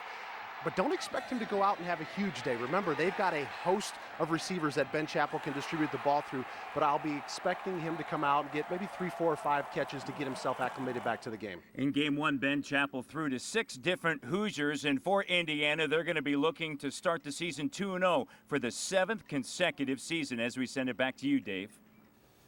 Guys, thanks. Should be fun. The first ever road football game televised here on the Big Ten Network for a Big Ten team. You see some of the other games. We've got some Big Ten, Pac-10 showdowns, including Iowa, Minnesota, and Wisconsin facing Pac-10 teams. Interesting battle. The only battle of ranked teams today in the nation is Iowa and Arizona, Notre Dame and Michigan State, obviously getting a lot of publicity as well. What jumps out to you, Coach, from those afternoon battles? The Iowa game at Arizona. When you look at the Iowa team, they're built to run the ball, but at the end of the day, it's going to be Ricky Stanzi throwing the ball against a very difficult run defense by Arizona. Ricky Stanzi had some trouble turning the ball over last year, but, you know, you can't get too uptight about turning the ball over. I mean, it's going to happen. I say this, if Ricky Stanzi can make some big plays in the pass game and limit it to one pick, one turnover, he's okay. It doesn't have to be absolutely perfect in a big game like this, Howard. You know, you're right. And I actually like that Notre Dame, Michigan State, that matchup, particularly when you talk about the wide receivers of Notre Dame going up against the secondary of Michigan State. Michigan State has struggled in that area, but I've got my eye on Marcus Hyde. He's going to do a tremendous job, number 11, the safety. He's going to have an opportunity to step up and make some big plays. They're going to need him. Catch those interceptions, because he's going to have a chance to catch some today. We talked about this when we were there in the preseason, some young guys getting opportunities to step up in that secondary. It will be a challenge against Notre Dame. I mean, this is a team threw for 381 yards last week against Michigan, and we know how much that Michigan State secondary has struggled over the last couple of years. It is the Buffalo Wild Wings halftime report, and it continues here on the Big Ten Network.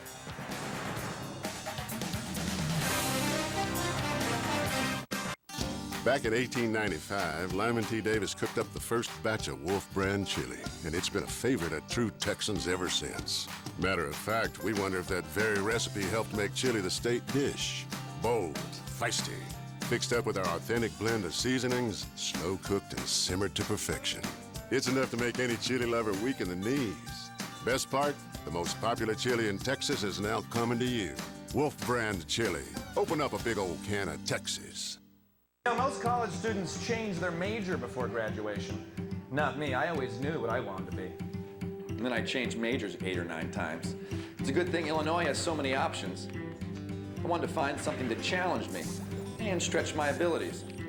I may not have succeeded at everything, but all those experiences helped me figure out what I was actually good at.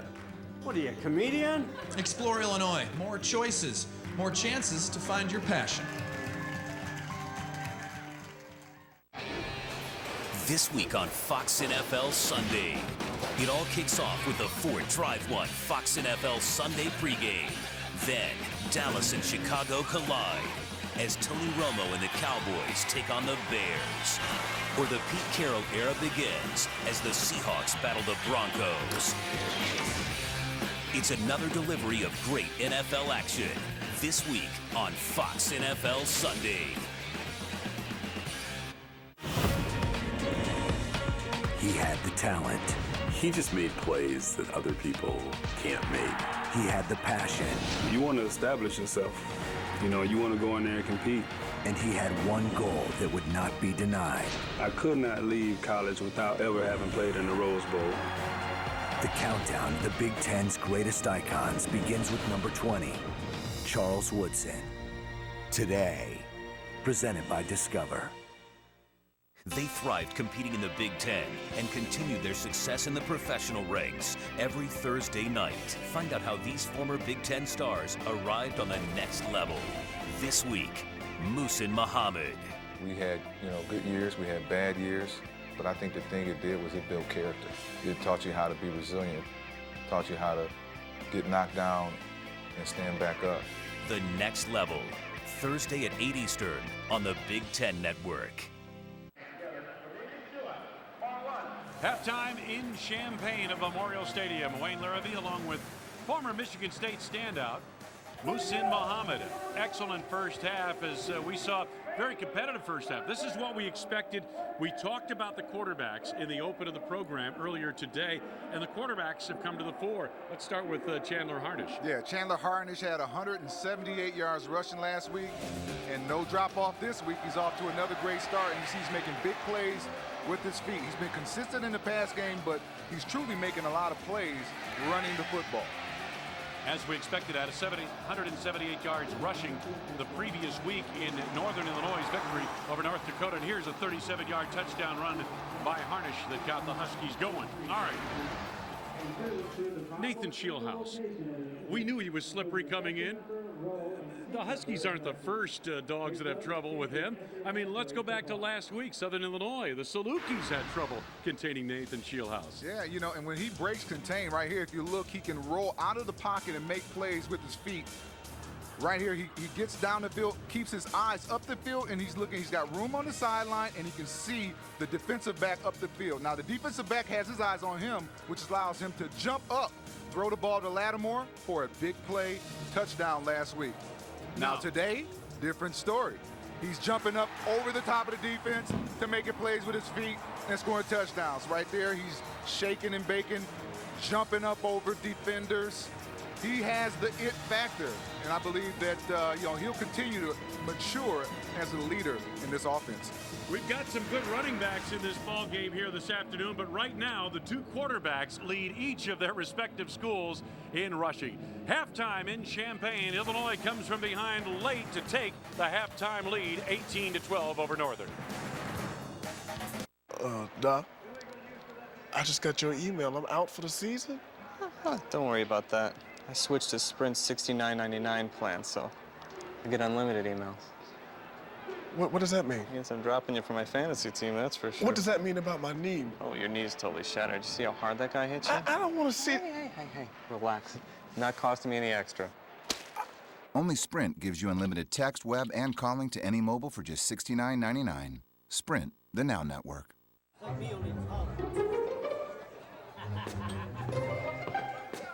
Perfect. Hey. Wait, I'm John Lynch, 9-time Pro Bowler, world champ.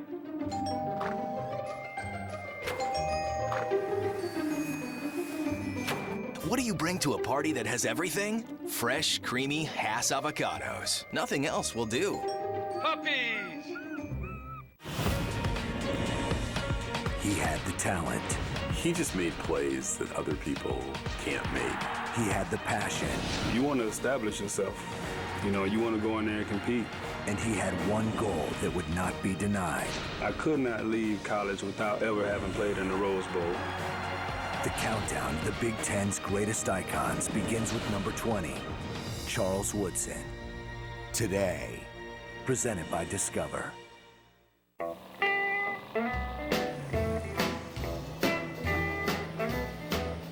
You're at the age where you don't get thrown by curveballs. This is the age of knowing how to get things done. So, why would you let something like erectile dysfunction get in your way? Isn't it time you talk to your doctor about Viagra? 20 million men already have. With every age comes responsibility. Ask your doctor if your heart is healthy enough for sex. Do not take Viagra if you take nitrates for chest pain, as it may cause an unsafe drop in blood pressure. Side effects may include headache, flushing, upset stomach, and abnormal vision. To avoid long-term injury, seek immediate medical help for an erection lasting more than 4 hours. Stop taking Viagra and call your doctor right away if you experience a sudden decrease or loss in vision or hearing. This is the age of taking action. Viagra. Talk to your doctor. See if America's most prescribed ED treatment is right for you. All season long, Champion Apparel will be showcasing the history and traditions of the Big Ten. Today, we spotlight the Block I at Illinois. One of the nation's oldest student sections, the Block I can now be found in the end zone of Memorial Stadium. Comprised of 1,800 passionate Illini students, the Block I cheers, chants, and displays loyalty throughout the game, making Memorial Stadium a daunting place for anyone to play. The Block I, Champion, it's how you play. As we get set to start the third quarter, Illinois leads Northern Illinois 18-12. Good crowd on hand here today. Just under 51,000 here in Memorial Stadium. Big Ten football brought to you in high definition by Phillips Televisions. It's student sections in the north end zone here at Memorial Stadium. The statistics for this afternoon's first half. There's a look at them. 5-hour energy first half stats. Illinois on the ground getting it done. And the two quarterbacks, as I mentioned, have been prominent in those rushing attacks. The Northerns actually had the ball a little bit longer than Illinois.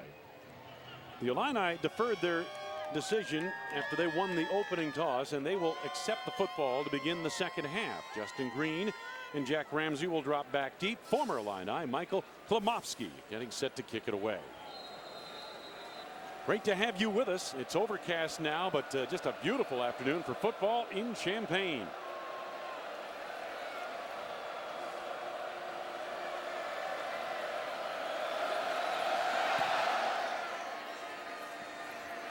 Ramsey deep into the end zone, won't get a chance with this one.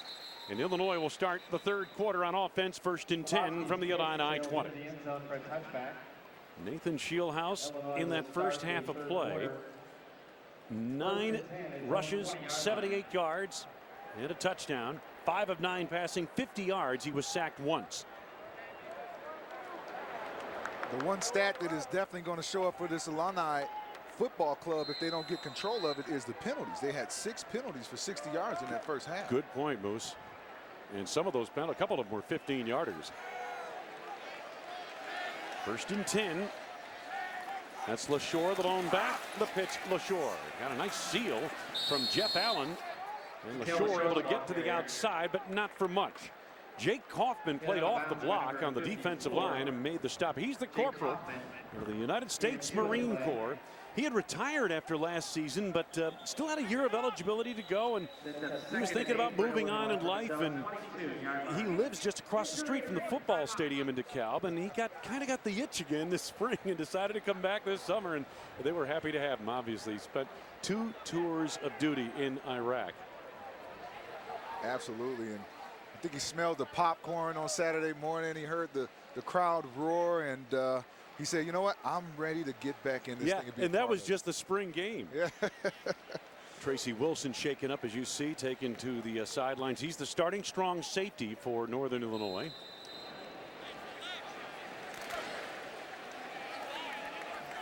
Wilson replaced by Mike Sobel. Sobel coming back from an ACL injury suffered in the spring. He's made a miraculous comeback. Back in 3 months. Shieldhouse. Incomplete. Malines, Darius Malines, the true freshman out of Boynton Beach, Florida, the man he undershot. And it'll be a 3rd down for Illinois. Shieldhouse still has to mature a little bit as a pocket passer. He does a great job on the move, but he needs to mature a little bit when he stands in the pocket tall and delivers that football. He's in the shotgun with the LaShore alongside. And now you had time to make its changes into the nickel defense. Illinois spreads the field. 4 receivers. Shieldhouse. Overshot Faison, who had disengaged from the coverage of Mike Sobel. And it's 4th down, Illinois. Yeah, he's going to kick himself for that when he goes back and watch the film, because he had Faison wide open on a corner pattern. And like I said, as he stands in that pocket, he has to feel confident that he can deliver balls and deliver strikes. And that time he came up a little bit long on that pass. Santella averaged 52 yards on 2 punts in the first half.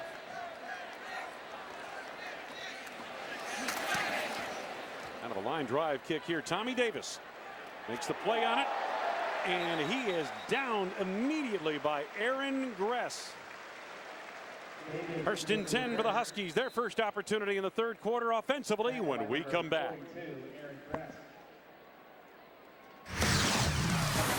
Big Ten Network Football is brought to you in part by Auto Owners Insurance. Get to know the independent agents representing Auto Owners Insurance, the no-problem people. By Polaris. See the hardest working, smoothest riding off-road vehicle now at your local dealer. And by the Cooper Tire Take the Money and Ride national event. There are a lot of ways to get past that 2:30 feeling. Get another cup of coffee, a little cold water on the face, more coffee, whatever that is, or take one 5-hour energy. People choose 5-hour energy over 6 million times per week. It's quick, effective, and made to help hardworking people like you get past their 2:30, or 3:30, or 4:30. 5-hour energy. Hours of energy now, no 2:30 feeling later. Primetime on the Big Ten Network has gone big time. Every weeknight, up to 90 minutes of original shows. Big Time Dreams. Everybody wants your autograph. Big Time History. We've done, we've come back. Big Time Legends.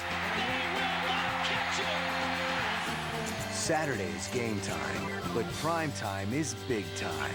All this fall on the Big Ten Network. This is for our albums coming out. Let's try one more. What a diva. I am, I'm singing. Can I call you by your full name? Kerosene? Let me just work on a tear really quickly. I'm so excited. Why don't you laugh, Carrie? That was close, though, right? Yes, that was good.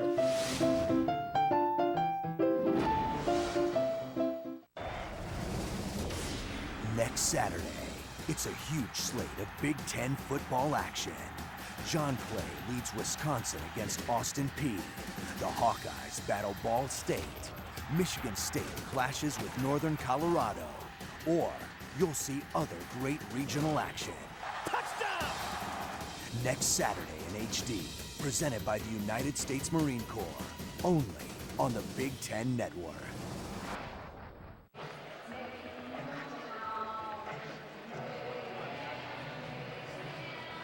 That youngster. I love rock and roll. How about that? Hey, if you're looking for another Big Ten Network game, go to BigTenNetwork.com/GameFinder to get the channel numbers for all of today's games. Who's going to be tired after that dance routine? Dad. Dad was holding that youngster up there. Yeah, he was a healthy-looking boy, wasn't he? 1st and 10 for Northern Illinois. Their first offensive possession of the second half. Blitz coming. Bellamy. Nobody there to pick him up. Unabated to the quarterback, and he hammers him down back at the 31-yard line. Yeah, that time, you know, he got caught looking the other way. Harness is looking the other way, and as you can see, boom, coming in from the right side of your screen right there, Bellamy delivers the blow. Moose, that's going to leave a mark tomorrow. Yeah, that play was well timed out right there. He had no idea that that blitz was coming. So it's a 9-yard loss, 2nd down and 19. Chandler Harnish, 8 of 12 passing in the first half of play. Operating out of the pistol, he's got Chad Spann behind him, and the give to Spann up the middle. Bellamy quick to the ball again. Clay Nurse was also there. Relatively short gain, about 3 yards out to the 35, where it's 3rd down and still long. 3rd and 16 coming up. 2 exceptional plays in a row for Trayvon Bellamy, the senior and leader of that defense. He goes about 6 foot 205, but that time he came and collapsed down on that offensive line, sealing that gap up and making a good tackle on Chad Spann. Trayvon moved from cornerback to strong safety 2 weeks before the first game of the season. They've had all kinds of problems in the offensive secondary for Illinois. Now it's 3rd down and 7, make it 16. Chad Spann trying to get the end. He did for a moment, but not for long. Good pursuit made by Trulon Henry, another member of that somewhat maligned secondary of the Illini. Chad Spann tries to get outside on the defense, but there's nowhere to go. There's no one home over there. I mean, there's nothing he can, not a shred of daylight there, and he'll have to wait till the next time they get the ball, see if he can get on track. And it's been a tough day for Chad Spann today. Jack Ramsey back deep to receive this punt from Josh Wilbur. Kind of a line drive punt. Scud missile of a punt, but boy, this is not pretty, but it's effective. Down to the 11-yard line, just outside the 10. Well, they're not going to get much on style points there, but a very effective punt that time for Josh Wilbur, because the return man didn't make a play on it, Jack Ramsey. Well, you know, we talked about Paul Petrino, the offensive coordinator of the Fighting Illini of Illinois, he's got a green armband that he wears. You can see it maybe right there. And the letters FIST. And here's what they stand for. This is today's Verizon Key Connection. The FIST band worn by this team. Fundamentals, intensity, strength, and toughness. 1st and 10. Illinois back at its 10-yard line. 56-yard punt. LaShore. Nice cutback. And again. 1st down out across the 20 to the 22-yard line. Sean Progar brought him down. 12-yard gain. And I think, again, you see the ability for Mikael LaShore to get in the hole, be under control, find the daylight, make guys miss, and get up the field. And I think that goes to some of the attributes that Paul Petrino is trying to emphasize on this offense. Northern defense huddled up across the way, or Northern offense huddled up across the way. Meanwhile, the Illinois offense on the attack, 1st and 10. LaShore, penalty marker down in the area of holding as LaShore gets it out to the 25. Now, I know Paul Petrino wasn't talking about that. I don't think that made the list on FIST there, but if you think about number 76, offense. 10-yard penalty will repeat.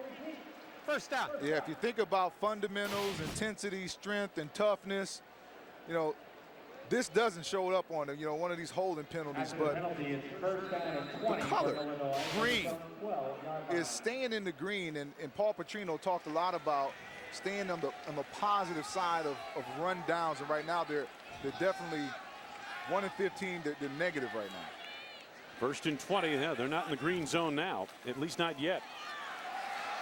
This is Ford. Gets it back to the 20-yard line. Where it'll be 2nd down and 12. Alex Kuba made the tackle for Northern Illinois.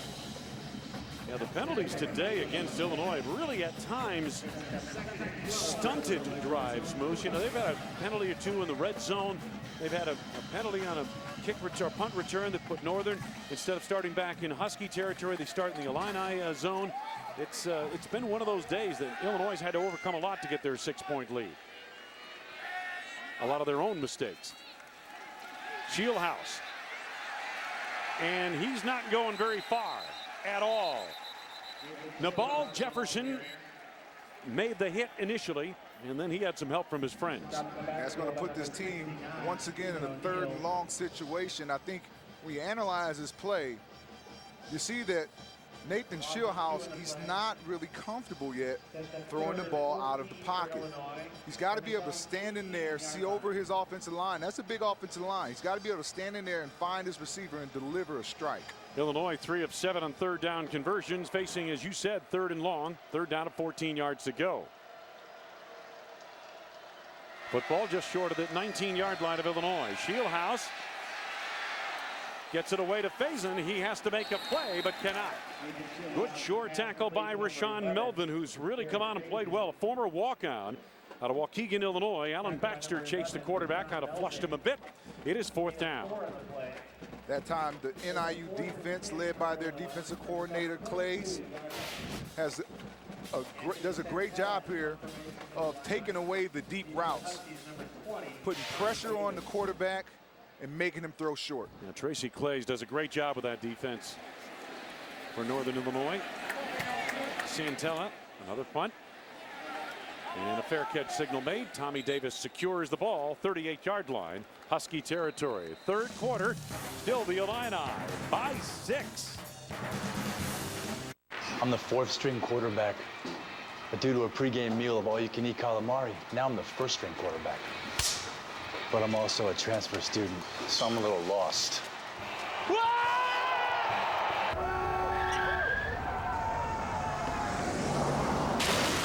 And if you've got cut rate insurance, your jacked up rates might make you sick. So get accident forgiveness from Allstate and be better protected from mayhem. Like me.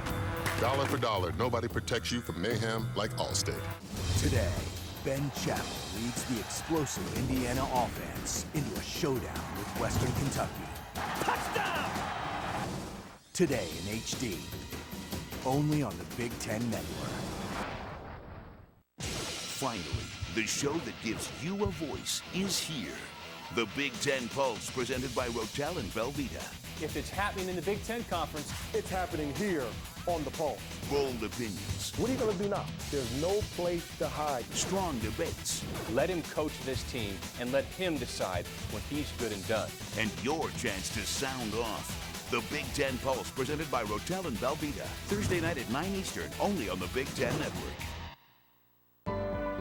Our goal was to bring something that is going to cure heart defects. We try to give kids a little bit of direction, a little bit of mentoring. Once they get on their path, you know, they just kind of blossom on their own. I love helping people, whether it's in Haiti or Africa or just here in Lafayette. Give Big is a new initiative from the Big Ten Network, recognizing that being part of the Big Ten means giving back to our communities. Check out how Big Ten members are making a difference only on the Big Ten Network. They thrived competing in the Big Ten and continued their success in the professional ranks every Thursday night. Find out how these former Big Ten stars arrived on the next level. This week, Muhsin Muhammad. We had, good years, we had bad years, but I think the thing it did was it built character. It taught you how to be resilient, taught you how to get knocked down and stand back up. The next level, Thursday at 8 Eastern on the Big Ten Network. The State Farm Wrap-Up, immediately after the game, only on the Big Ten Network. Today's Sprint Epic Run features NIU's upset win over Purdue last season, almost a year to the date. September 19, 2009, a 28-21 victory by the Huskies. They scored 21 unanswered points in the second quarter with a total domination of time of possession. 41 minutes, 40 seconds to 18-20, and total yards, 454 to 335. First Big Ten win for the Huskies in 21 seasons. You take a look, since Joe Novak took over that program up there in DeKalb and got things turned around 3 years into his regime, NIU has more than held its own. Got to feel good about their position right now in this game as well. Harnish faked the end around, and the Illini were having none of it. Read beautifully by Merciless and Legit on the interior of the defensive front for Illinois. Coach Kill, as we mentioned, was being treated for some issues due to surgery a couple of weeks ago. Spent the week in the hospital in Chicago. Back for the game here today. Doesn't look like a guy who spent a week in a hospital, does he? Oh, absolutely. He's been up and down those sidelines. He's pacing like a caged animal over there. It's good to see him. He's done a tremendous job with that program. 2nd and 10. That's Nathan Palmer, the man in motion. And the tight end not going far at all. Beautiful tackle made by Martez Wilson on Jack Marks. Gain of 2, 3rd and 8. All right, let's freeze the screen right there. We got, right here is my man Martez. And he's got his eye in that backfield, and now he's going to pursue to the tight end, Jack Marks. Makes the tackle. Nice job for the big fella. Is that what you call reading the eyes of the quarterback? Read the eyes of the quarterback and make plays. Rely on your instincts and let your natural ability take over. 3rd and 8 for the Huskies from their 40. Kreider in the backfield with Harnish. Harnish under pressure. Corey Legit.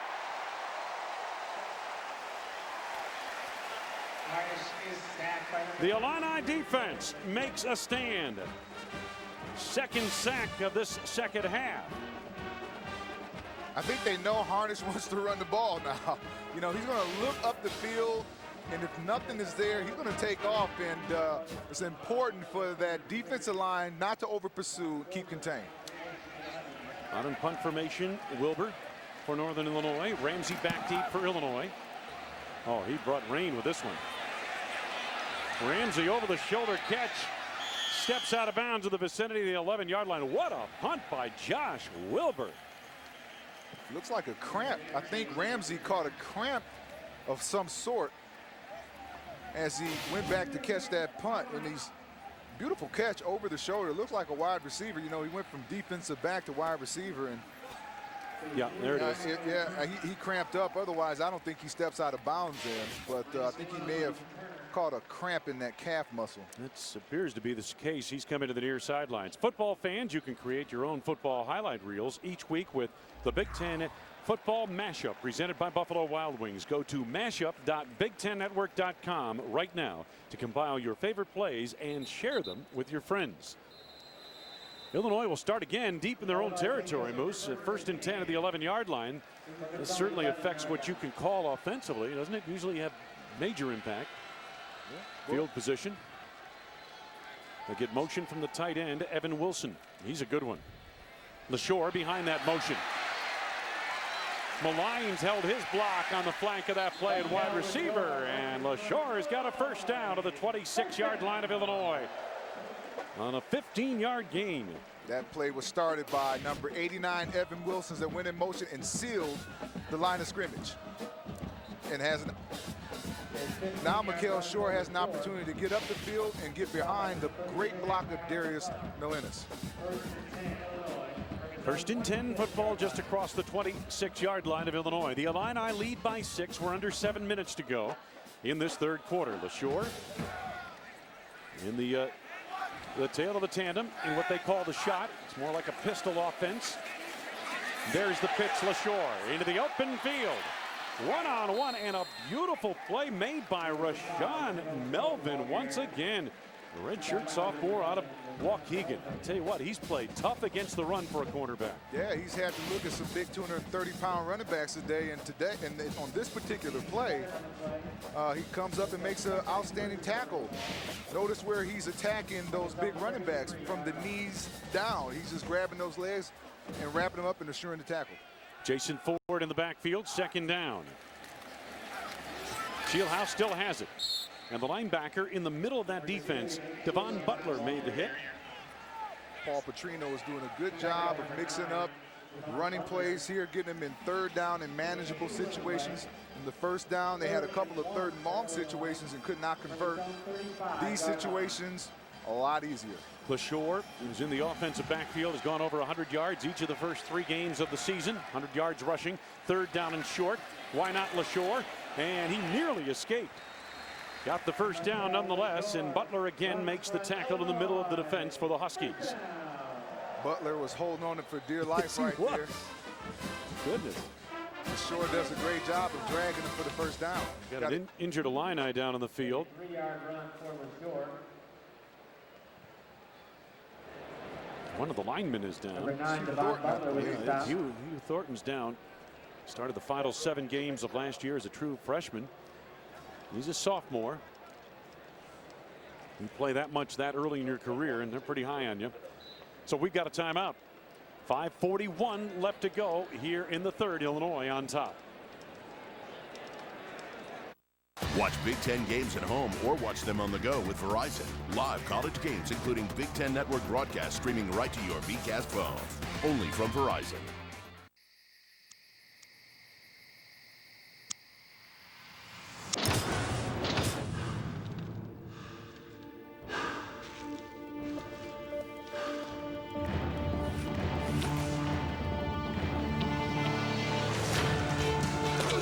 Get NFL Mobile and watch live Thursday and Sunday night NFL games and NFL Red Zone.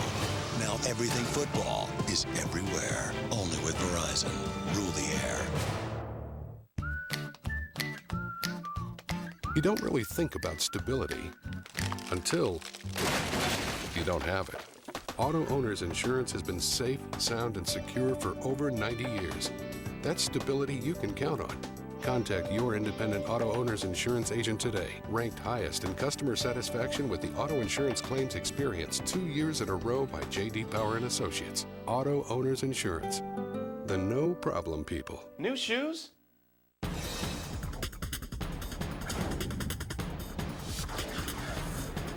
You're watching the Big Ten Network. This fall, don't just get more out of your tires. Get more back from your tires. Because with Cooper's Take the Money and Ride National Event, you'll not only get unbeatable performance, you'll get a rebate card by mail when you buy 4 qualifying Cooper tires. Cooper's Take the Money and Ride National Event. Get your rebate form and all the terms and conditions at a participating Cooper Tire dealer or at CooperTireRebates.com. Cooper Tires. Don't give up a thing. And Embarrassing to say, delicious to eat. It's the Super Rooty Tooty Fresh and Fruity starting at $4.99. It's value covered with fruit and whipped topping. IHOP. Come hungry, leave happy. Well, Hugh Thornton, the sophomore out of Oberlin, Ohio, is still down on the field. They were able to roll him over, but they were really taking care of his neck. And let's take a look at that play once again. Number 72, right side of your screen. 72, right here. If you look at 72, he's going to pull and make contact with Jake Kaufman. Low man typically wins, but you need to see what you hit. And as he goes down to make that cut block, Kaufman meets him, and I think he hits him right on the back of the neck, and that's a serious place to get hit there. And they're using every precaution as they take him off the field. Yeah, absolutely. And that's something that was a point of emphasis, you know, hits like that, Moose. And of course, what they were talking about a lot with the officials this year is open field hits where a defender might lower his helmet into a receiver, that type of thing. But also it can happen anywhere on the field. And you know, your point is well taken. Coaches often say, see what you hit, because that keeps your head up. But the other factor is this. Remember, we talked about earlier today, low man wins in this game. And you're a big offensive lineman. You're trying to get under that defensive end. And that's all that Hugh was trying to do when his helmet came down and they collided. And hopefully it's, you know, they're taking precautions here, but hopefully he'll be okay. Yeah, when we have running backs like Mikael LaShore, Jason Ford, and even Nathan Schillhouse that runs the ball, typically big linemen, they try to get out of the way of those runners. And so what they'll often do is they'll throw. They'll throw at the legs of the defender, or they'll try to cut block, or, you know, just try to keep their feet moving to get out of the way. And it looked like that's what he was attempting to do. And, you know, Jake Kaufman met him in the hole. They both were trying to go low. When he was down on his stomach, and when they rolled him over during our commercial break, and a nice round of applause from the crowd here at Memorial Stadium, you could tell they were holding his helmet and his neck in place just to make sure. And now they've got him on the stretcher, and they'll bring him in for x-rays. But very serious location where he was, where the contact took place, right on the back of the neck. And, you know, there's a lot of nerves and a lot of things that, you know, could be serious if damaged in that area. So, and we hope that that's not the case. Again, they take precautions.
Ohio is still down on the field. They were able to roll him over, but they were really taking care of his neck.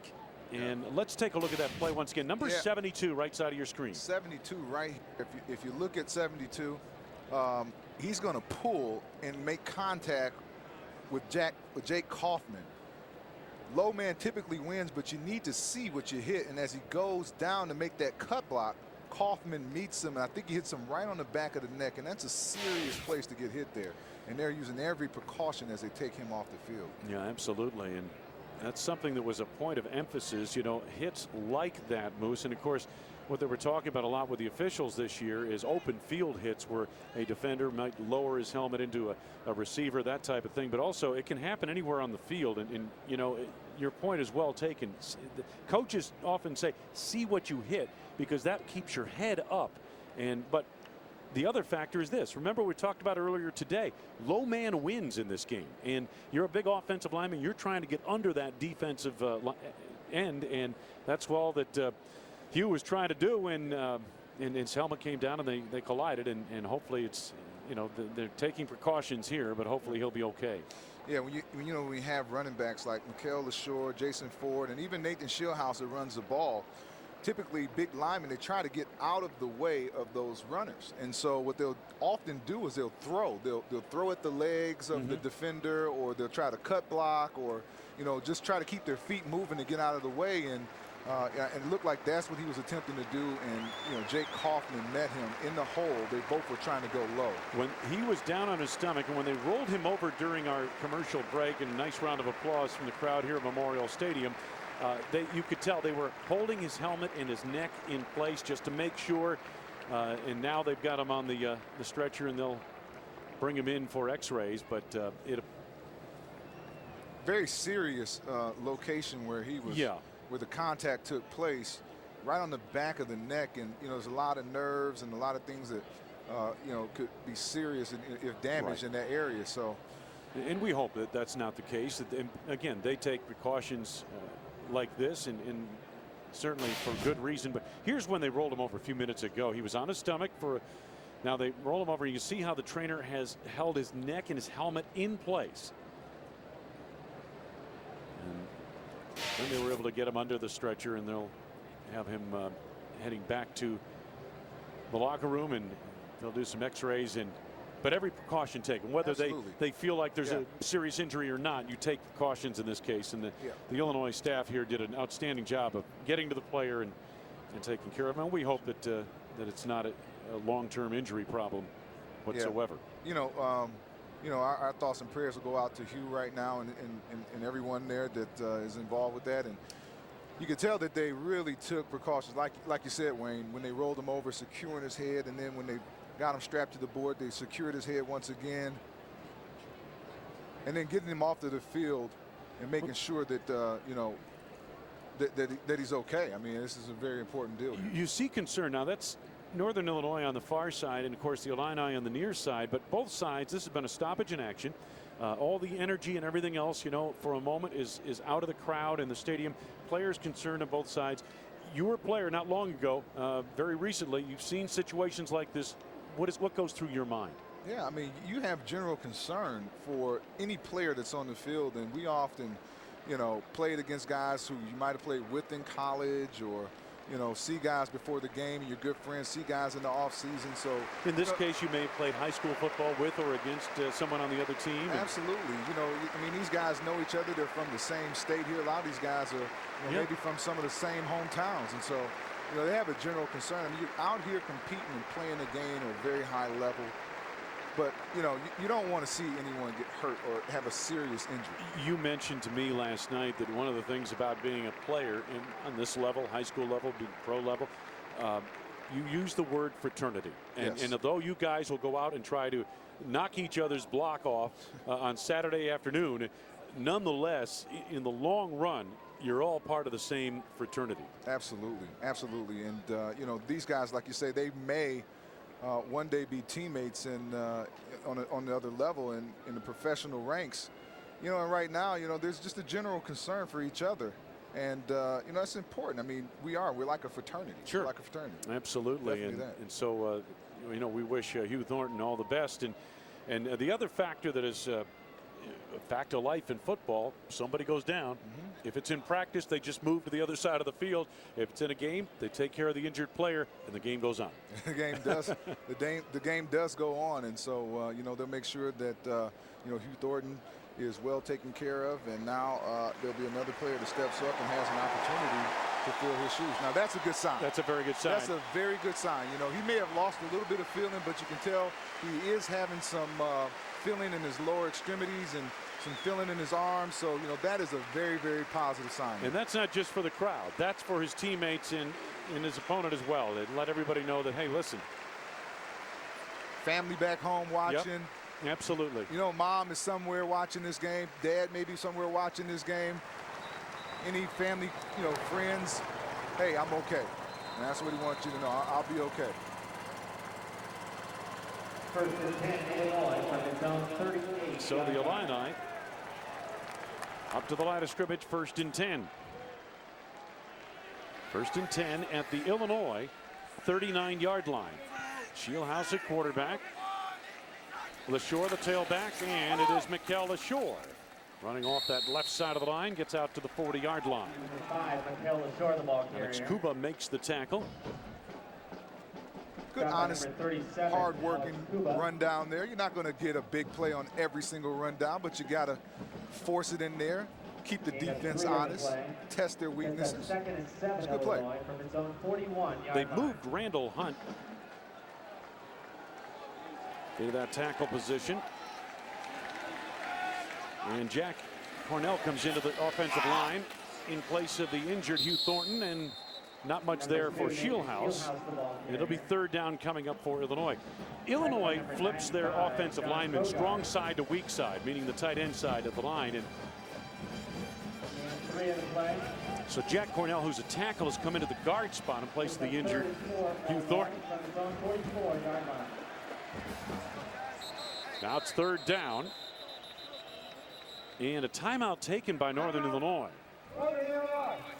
So third down and almost 4 yards to go coming up for Illinois. And we've got a timeout on the field.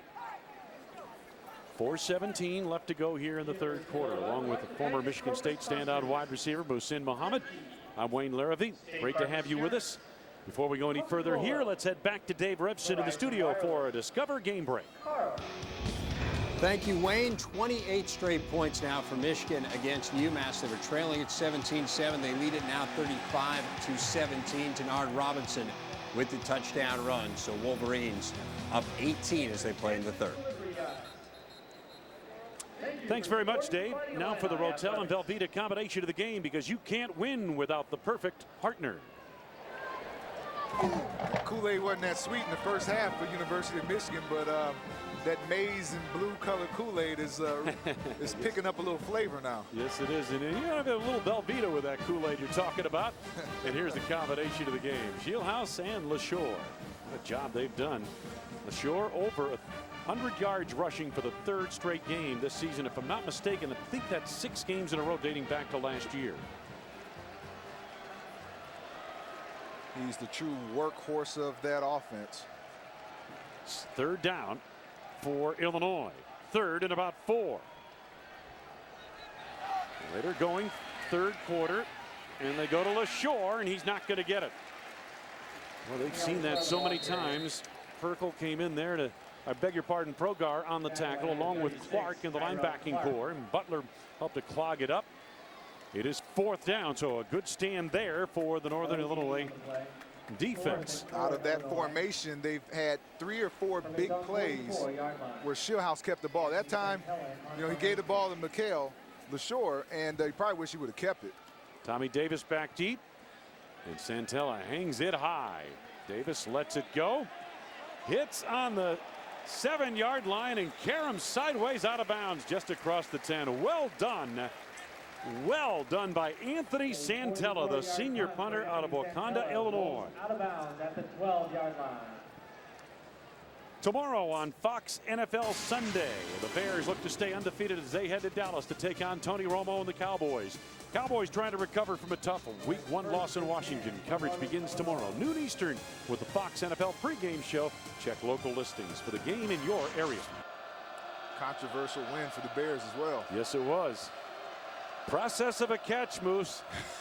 It's a process now. This is a keeper, plan play, and not much for Chandler Harnish. Chandler Harnish, the ball carrier. You're right. Thomas was there. There is a process of a catch, isn't there? We were talking about that before the game started, that you have to hold on to that ball throughout the whole process of the play if you hit the ground and whatnot. Absolutely. And the rule that people are talking about in Chicago is very much the same type of rule the way they have on this level on the collegiate game. Yeah. And it's again, you've got to secure the football and keep it secure until the official blows the whistle. Receivers, a couple of them to the top of your screen, one to the bottom. Harnish rolling to the top. Nice throw on the move, and he's got a first down to Landon Cox just short of the 25-yard line. Justin Green responding from the secondary. Trulon Henry was also there. It's a good job of Chandler Harnish getting out of the pocket, running left, getting the ball to Cox. They said they had an emphasis on getting him the ball this week, and they're proving that true. Illinois leading it by 6 as we head toward the fourth quarter. A little over 2.5 minutes to go here in the third. Spann is the tailback. Scarb, the fullback, in motion. Harnish, a long throw and a good route and catch made by Landon Cox once again. This went out near the 34-yard line, just short of the first down, 9-yard gain. Very dangerous throw right there. It has to come over the head of a defensive back, but Chandler Harnish does a great job with the touch of completing that pass. And I tell you what, Landon Cox is off to a good game here. You're right, Harnish had to thread the needle there, no doubt about it. Second down and short. Spann. Second effort got him the first down to the 35-yard line. I had it well stacked up inside to the Fighting Illini of Illinois. Stingy defense. I know I keep saying that over and over and over again, but they are keen on Chad Spann. They're not going to let him beat them. Hazy sunshine here at Memorial Stadium now. And things just starting to heat up on the field. First and 10. Final 2 minutes, third quarter. Spann. Well, I tell you what, having none of it was Justin Staples along that defensive front, a sophomore out of Lakewood, Ohio. I talked to Justin Staples before the game, and boy, was he ready. He had his headphones on, he's walking around, and he said, man, I'm ready to play. I'm going all out today. I'm ready to hit the field and give it my best. So. Justin playing with a heavy heart. His dad passed away a few weeks ago. The coaching staff very impressed with this young man, the hard work he's put in. Second down and about 9. Play action over the middle on the crossing pattern. Martell Moore, pretty well played by Trayvon Bellamy, who makes the tackle to the 44-yard gain. Yeah, and here we go with that crossing route once again by Martell Moore. Got his hand up in the air. Hey, mailbox, give me the ball. He gets it. Trayvon Bellamy's here to stop him, though. Good all-around play by both sides here. Good execution. Third down for Northern Illinois. Harnish now 12 of 16 passing. Over the middle, got his man. Once again, the crossing pattern. And this time, Martell Moore turns it upfield into Illinois territory to the 46-yard line where Justin Green makes the hit. This time they catch him in a zone. Before it was man, they had Trayvon Bellamy there to make the play. But guess what? If you run zone, there's going to be cavities in that defense. And so now Martell Moore gets an opportunity to catch the ball and get up the field. And Moose, where the cavity seems to be more is underneath the coverage, underneath the second line of coverage, right? Absolutely. Well, when you have a couple of wide receivers on that side that are stretching the defense, they're pushing guys back, and then what you do is you leak out a wide receiver underneath that cavity of the defense. Time to swap sides. Third quarter comes to a close here in Champaign. Illinois hanging on to a 6-point margin, the same score we had at halftime. This is great. Thank you.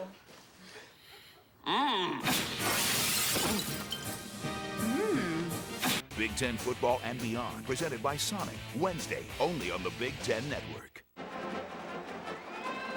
And they're off and running. And now let's take a look at our Chex Mix fan cam. Chex Mix on game day. We're made to mix.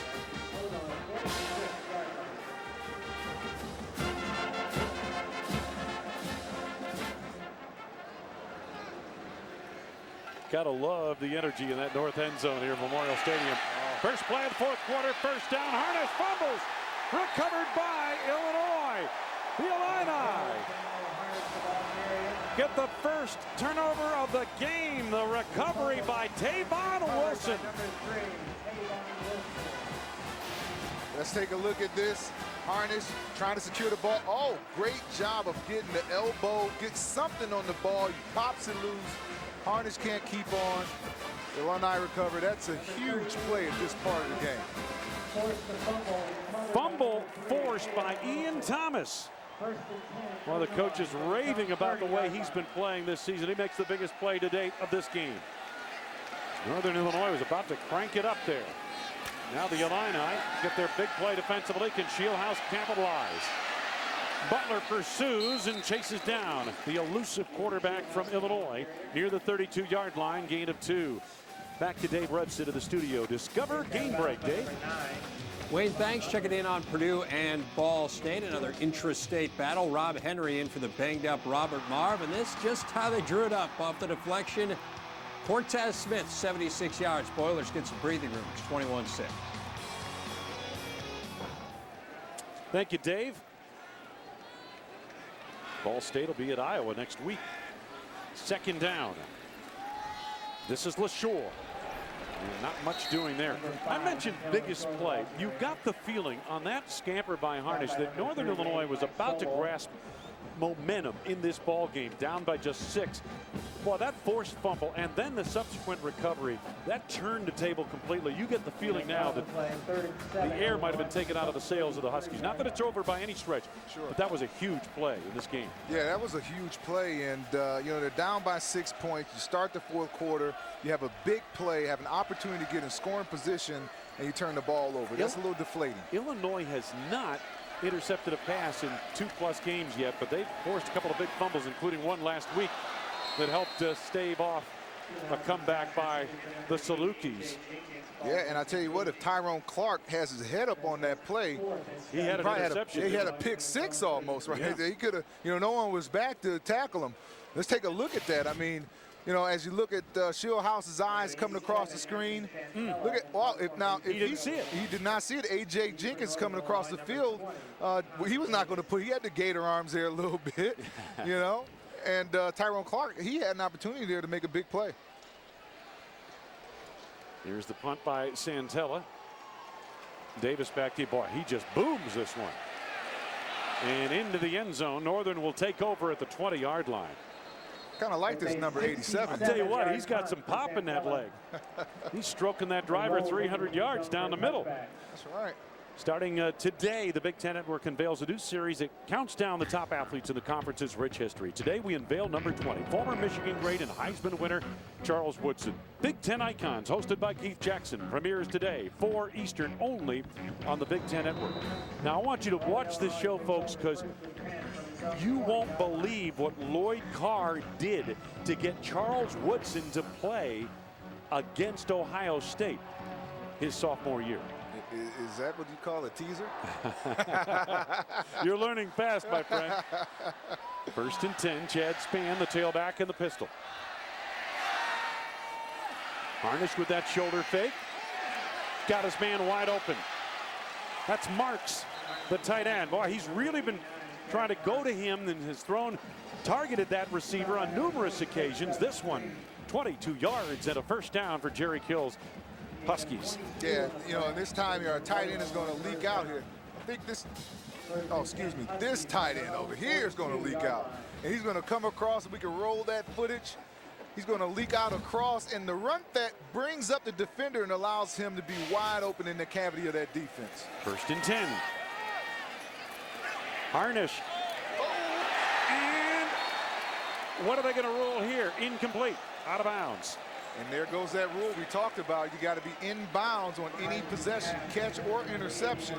Both feet have to be in bounds in order for that to be a completed a completed catch on either side. Watch this again. Justin Green all over it, and he denies Palmer, and they tie it up. And out of bounds before possession established. Simultaneous possession. That goes as an incompletion. 2nd and 10.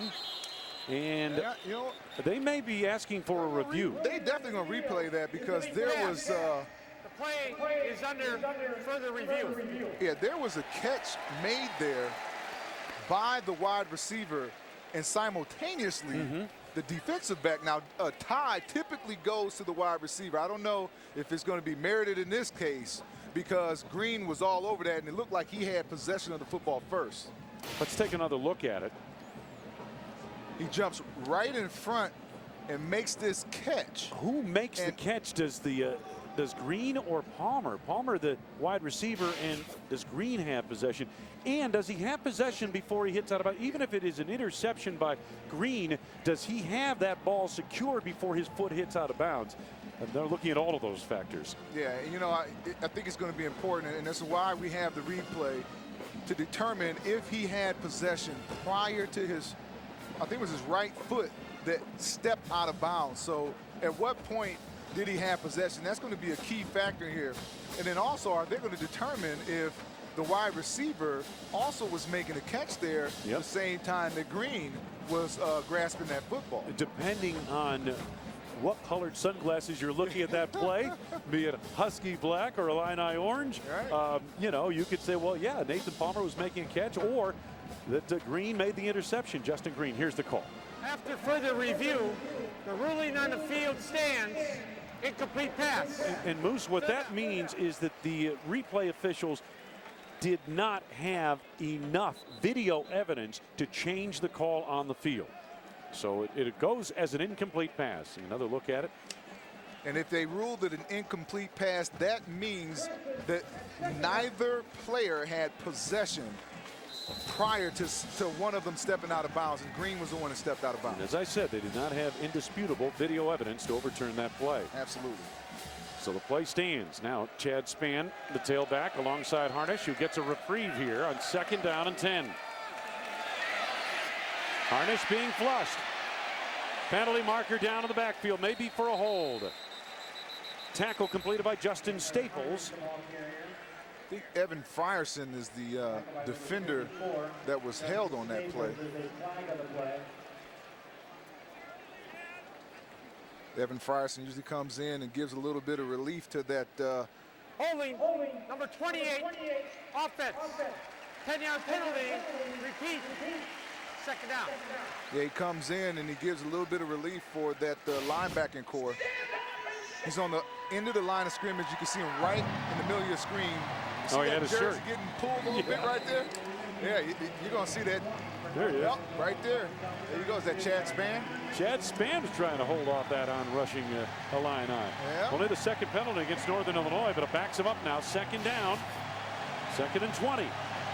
Penalties will kill a drive. Harnish has been efficient in the air. One figures he'll have to hit a few more crossing patterns to get a 1st down here. Hopkins in the offensive backfield. Time winding down to the play clock, and did Northern Illinois get a timeout called here? No, there's a flag down. It should be for delay of game. Remember, Northern Illinois has already taken a timeout in this 2nd half. Well, prior to the penalty, it just seemed like they hadn't reset the clock there. 5-yard penalty, 2nd down. I think that's why Coach Kill was out on the field. Maybe that was his point. Did they reset the clock? Did they reset the clock? The play clock we're talking about. Yeah, from the time they announced the penalty, it didn't seem like they had enough time to even get out of the huddle and snap a play. Well, it's 2nd down and long, 2nd and 25. Football now back at the 27-yard line of Northern Illinois.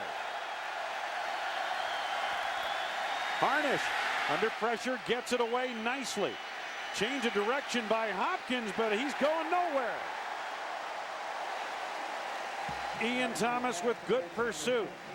Also in on that tackle, Martez Wilson. Clay Nurse, though, is the man who turned that play around on the outside. With the speed of this linebacking core, you need to go north and south as a ball carrier. These linebackers are way too fast. Nate Bussey Martez Wilson and the leading tackler from last year, Ian Thomas, they're going to pursue. They can go east and west, and they can get to the football. You got to go north and south as a ball carrier. Jazz Hopkins loses 4. 3rd down and a mile. 3rd and 29 if you're keeping track. Palmer in motion. Hopkins has running room, but again, instead of taking it straight ahead, he's going to the east, and down he goes. Justin Staples tracked him down. Steve Hall was also there. We get word from the Illini sidelines on Hugh Thornton, the injured offensive guard, taken to the hospital for further evaluation. He has movement in all extremities, so that certainly is good news. That's promising. That's promising. Hate to see injuries like that in this game. Illinois stems the drive of the Huskies, gets them off the field thanks to a couple of penalties. Bearcat signal made on this punt by Payson, and he's got it. Back inside the 30 near the Illini 27-yard line. Timeout. 4th quarter. Illinois hanging on by 6. Big Ten Network football is presented by the United States Marine Corps, the few, the proud, the Marines. By Phillips Televisions, so amazing you won't be able to take your eyes off of it. Rotel and Velveeta. Try Rotel and Velveeta's famous queso dip, the ultimate game day snack. And by Verizon. Own the airwaves. The signal is yours. Verizon. Rule the air. There are those who dedicate themselves to a sense of honor, to a life of courage, and a commitment to something greater than themselves. They have always defended this nation and each other. They still do. The few, the proud, the Marines. Thank you for calling USA Prime Credit. My name is Peggy. What is problem, please? Peggy? Sure. Well, suddenly it looks like I'm being charged a $35 annual fee. Yes? Tell me it's a mistake. Yes? Are you saying yes? Are you asking yes? Yes? Peggy? Want better customer service? Switch to Discover. Ranked #1 in customer loyalty. It pays to Discover. The key to a great football party is Hass Avocados. Tell us your favorite Hass Avocado recipe, and you could win a trip for 4 to the Rose Bowl game. Enter today at avocadokickoff.com. Down by 7. Final play for Detroit. Only thing that would make this any better is overtime. They'll need a miracle to win this football game. Harris slot right, drops back. Hines takes the pass at the 30. With a seam! Wow! Can you believe it? One man to beat! We're headed to overtime! Buffalo Wild Wings. You have to be here. Field goal for the win! State Farm agent Carrie Maddox loves to tell everyone how drivers can get discounts up to 40%. Your neighbors can tell you too. They're probably some of State Farm's 40 million drivers. So talk to them. Then call a State Farm agent like me. Call her. Next Saturday, it's another slate of great Big Ten action presented by the United States Marine Corps. Check local listings for the game in your area or go to BigTenNetwork.com/gamefinder to find your school's game. Illinois leading by 6. We have 10:26 to go in this 4th quarter. And the Illini take over 1st and 10 at their 27-yard line. Shieldhouse and LaShore in the backfield. This is LaShore up the middle, big hole. Tommy Davis able to get him down out across the 35 of the 38-yard line. 1st and 10, gain of a quick 11 yards. It's that big play once again. Paul Petrino keeps dialing that same play up, and you're going to see Nathan Shieldhouse either keep that or hand that ball off to Mikael LaShore, and he has the option to do either. LaShore has topped 100 yards rushing in each game this season. He's a Doak Walker Award candidate. 1st and 10, football just short of the 39-yard line of Illinois. Shieldhouse still has it. To the midfield marker, into Northern Territory, and taken down out of bounds by Rashawn Melvin. Right in front of the Northern bench. bunch. First down to the 48-yard line of the Huskies for the Fighting Illini of Illinois. 12-yard gain. Yeah, I think Shieldhouse goes over 100 yards with that carry right there. Throw the ball. He wants to see him. He wants to see him throwing the ball. I don't blame him now. I mean, you know, either quarterback or running back. I think, you know, he's both though. But he's both. He wants to see him get those stats up throwing the football. 97 yards rushing on 14 carries. First and 10. LeSure. Oh, nice patient run. And now the acceleration. He's got another gear. Inside the 25-yard line to the Husky 24. Outraces Tommy Davis right there. Gets through the hole. And I'll tell you what, he does a great job of patience right here. As he gets the handoff, he's waiting for his blocker to seal that edge right there.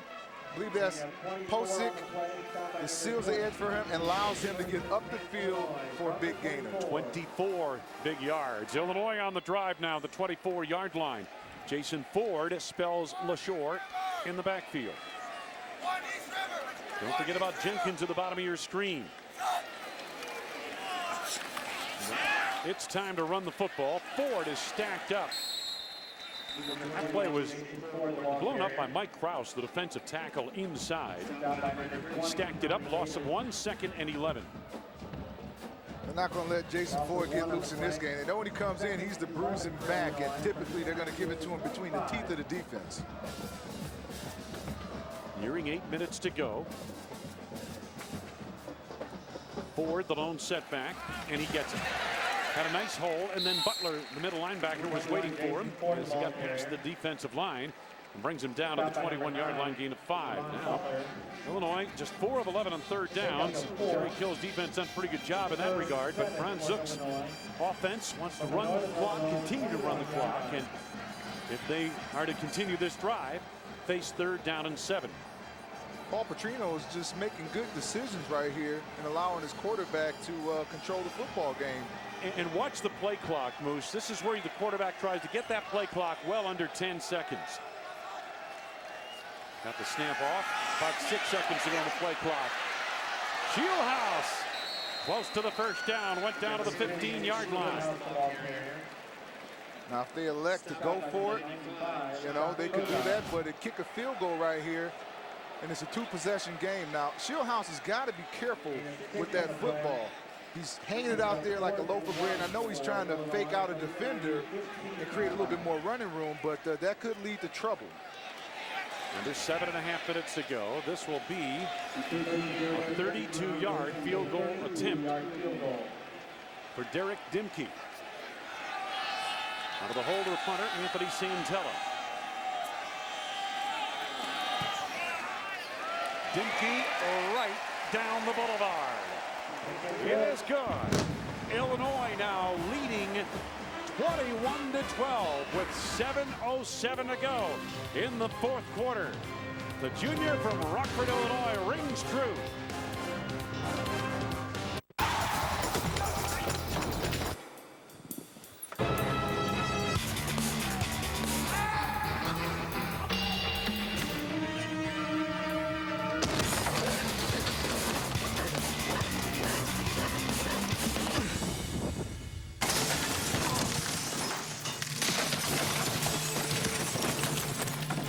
The Philips HD TV. You can't take your eyes off of it.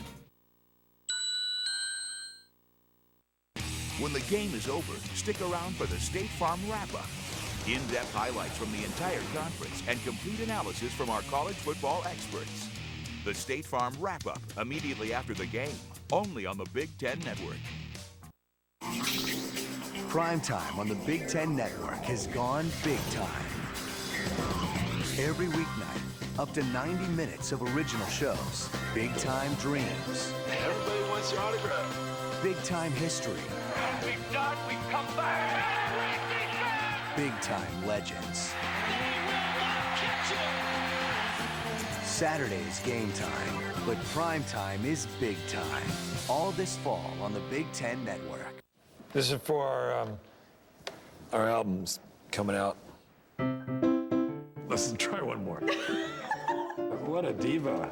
I am, I'm singing. Can I call you by your full name? Kerosene.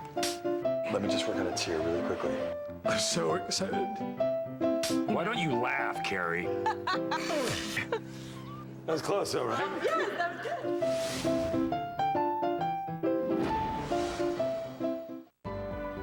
Our goal was to bring something that is going to cure heart defects. We try to give kids a little bit of direction, a little bit of mentoring. Once they get on their path, you know, they just kind of blossom on their own. I love helping people, whether it's in Haiti or Africa or just here in Lafayette.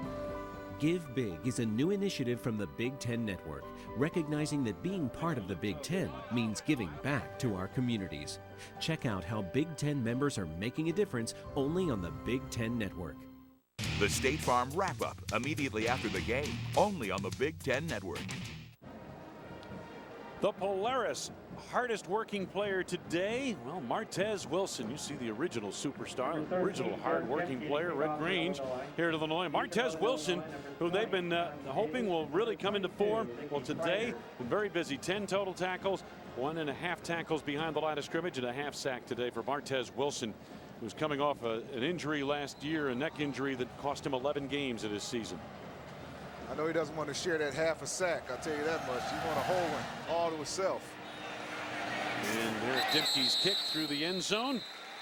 Dimke just added a field goal to push Illinois into a 21-12 9-point lead.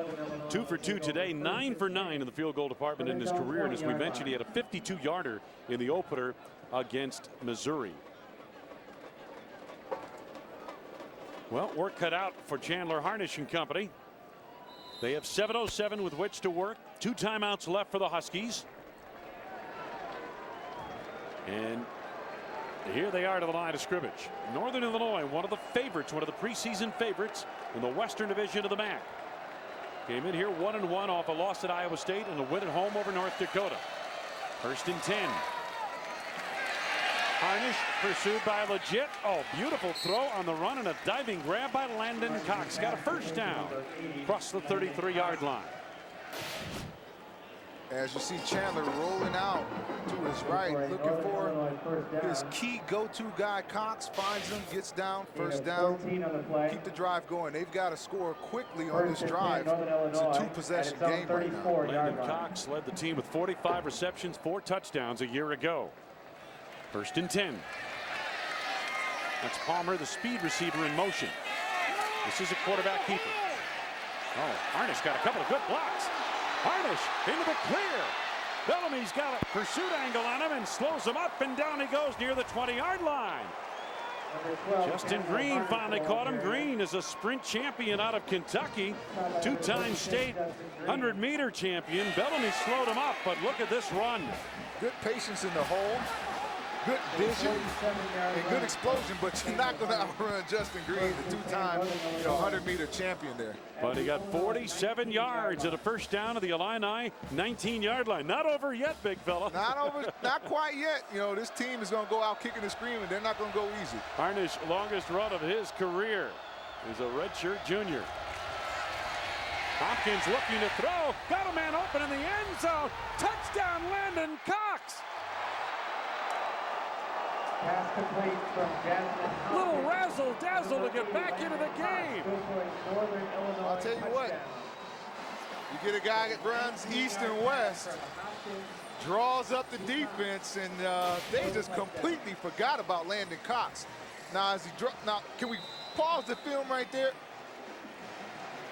That's just a great play right there. I mean, he draws the defense to him, and as they come closer and he's looking like he's going to run the ball, he lets it go for the touchdown to Cox. Klimowski, the former Illini, with the extra point. Little celebration on the sideline.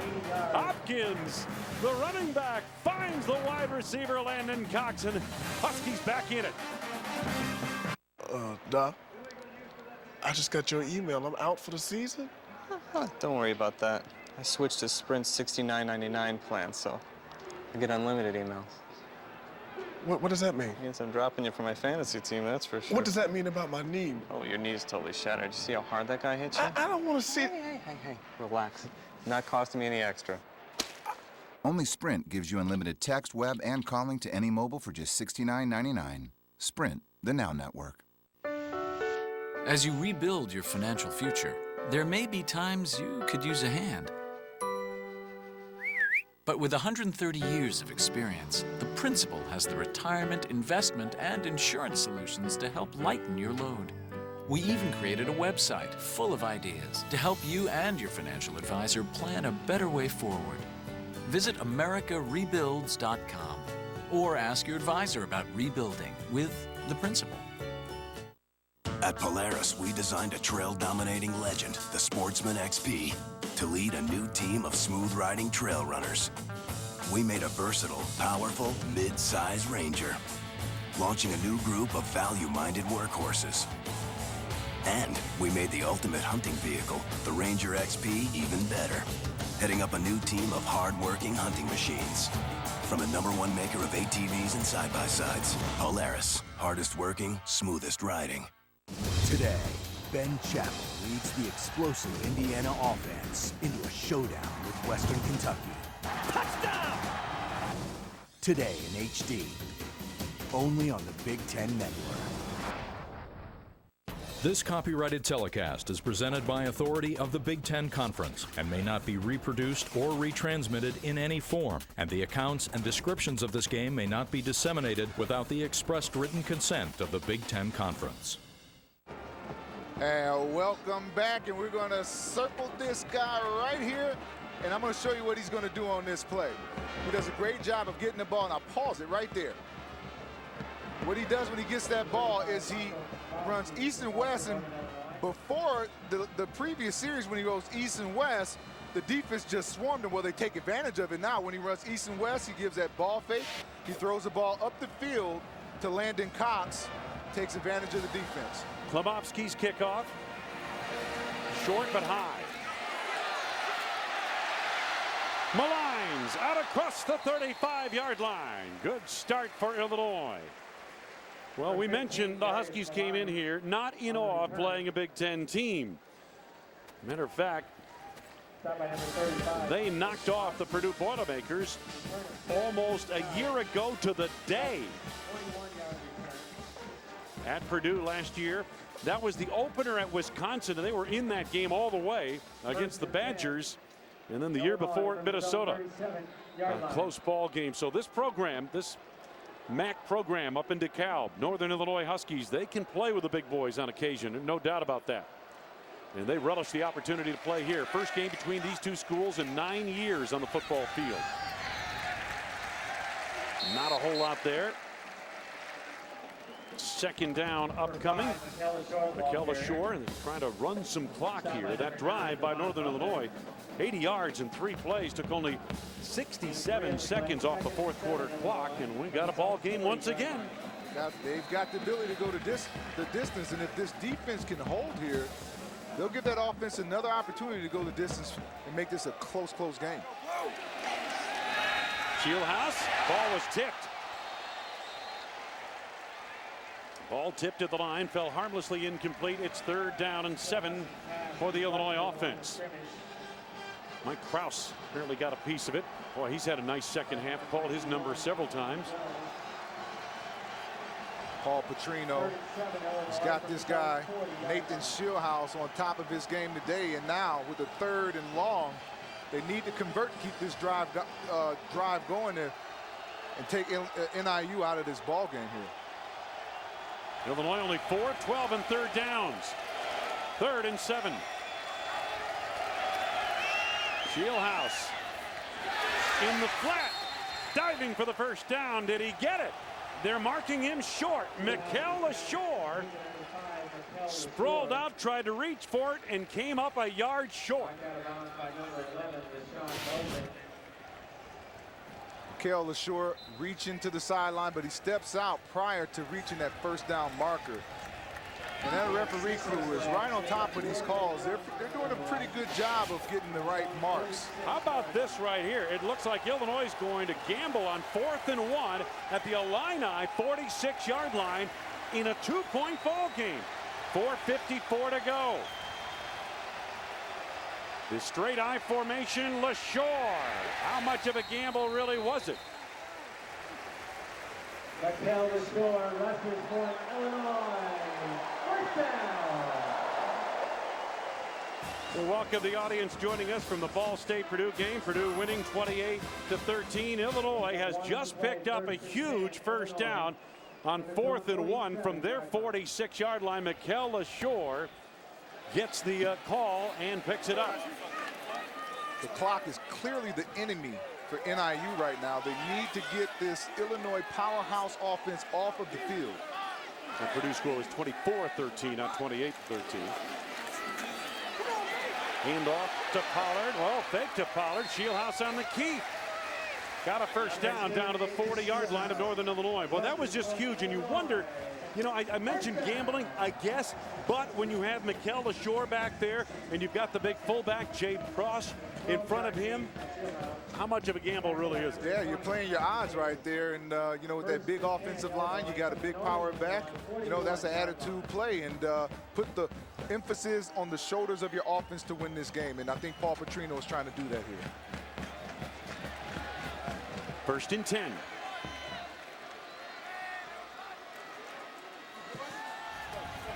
Once again, getting the call, Pollard, who's seeing some time here in this fourth quarter. He's more of a changeup back and kind of a receiver out of the backfield. Troy Pollard comes in, and they just run the same play that has been successful in the first half and actually throughout the whole course of this ball game. The other person running it was Mikel LaShore, and Nathan Shieldhouse has the option to either hand that ball off to the running back or keep it himself, and he's been making some really, really good decisions here. Shieldhouse has rushed 16 times for 115 yards. He's got LaShore behind him in a single back look. Oh, LaShore stacked up. They were ready for that as he tried to take it off the right side. Sean Progar on the interior of that line for Northern Illinois. All over that play, along with Stephen O'Neal, the defensive end. Jerry Kill has got to be careful. He's running on the field. He's upset with something is going on in the field that's upsetting him. And he lost his headset there, but he's an emotional guy. You can tell that his team is playing with that same high level of emotion. Here comes a 3rd and long. It's important for them to get off the field so they have an opportunity to score and win this ball game. Big play for the Northern Illinois defense. Trailing by 2, 3rd and almost 11. Just outside the Husky 41-yard line. Shieldhouse with Jason Ford alongside him.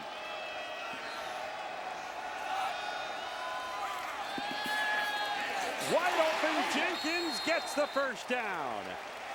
Underneath the coverage of Kyrie Daniels, 1st and 10 for the Fighting Illini at the Northern Illinois 30-yard line. Is Jenkins a possession receiver? He's averaging about 10 yards a catch today, and that one there goes for another 10 yards. Important. They didn't give him the 30-yard line. I thought for sure he reached it across at the 30. But watch this on the spot of the ball. No, he did not.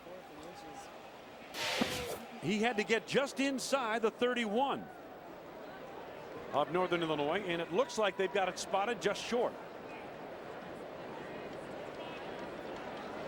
Play right in front of Ron Zook, so he'll get a good look at it. And if this ball comes up short, does Demke have the leg to kick this? No need. No need to kick it. No need. They got first down by the nose of the football, it appears. There's another look at it. Didn't get it by much. Not by much, but all you need to do is cross that marker, and you're in business. Now with 2:10 to go, Jerry Kill still has 2 timeouts left on the Husky sidelines. 1st and 10, Illinois. Shieldhouse with Ford alongside. Ford hit by Progar. Ford driving forward just inside the 30. Timeout taken by Northern Illinois, stopping the clock with 1:51 to go in the game. Stay tuned for the State Farm wrap-up for scores, highlights, and analysis of today's games. We know we've got an audience that joined us from the Purdue Ball State game, won by Purdue this afternoon. In this game here, Illinois took a 6-0 lead early. The Huskies scored the next 12 points. Illinois led at halftime, and then it was back and forth. Illinois extended the advantage in the second half, and then NIU with a late touchdown drive get right back into it to make it a 2-point game, and Illinois is trying to salt it away here. They had to pick up a first down on a 4th down call at their own 46-yard line, which seemed like a gamble. But again, when you consider you got Mikel LaShore in there, he's averaging 6.8 yards a carry in his career almost, and you know, they picked it up. Illinois has dominated this game. The kicking game, offensively, defensively in this game. They've given up a couple good big plays on defense, but other than that, they've controlled the line of scrimmage and they've stymied the rushing game for NIU and Chad Spann. LaShore, the lone back.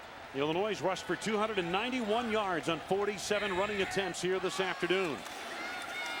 LaShore with a seal around the end of the 20. To the house. Touchdown!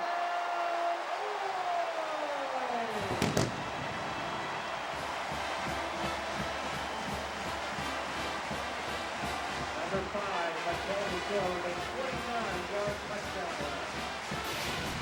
Anytime you have a big run, you're going to see great blocking downfield. Milanis gets his block, stays with his man, Mikel LaShore, does the rest, finds the end zone. Touchdown, Illinois. You wide receivers are responsible for more big runs than given credit for. You're right. That wide receiver held his block forever. He kept blocking. The extra point is good by Derek Dimke. Illinois now leads 28-19 with 1:43 to go. As Mikel LaShore rounds that corner, it's always good to see your wide receivers down the field blocking for you. And look at Milanis right there.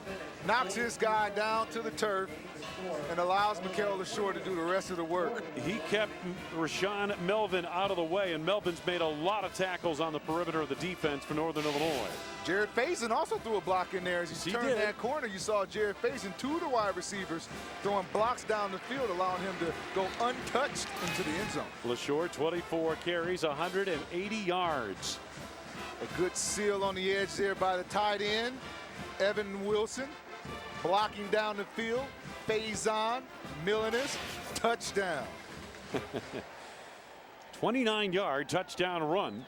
Another big day for Mikel LaShore.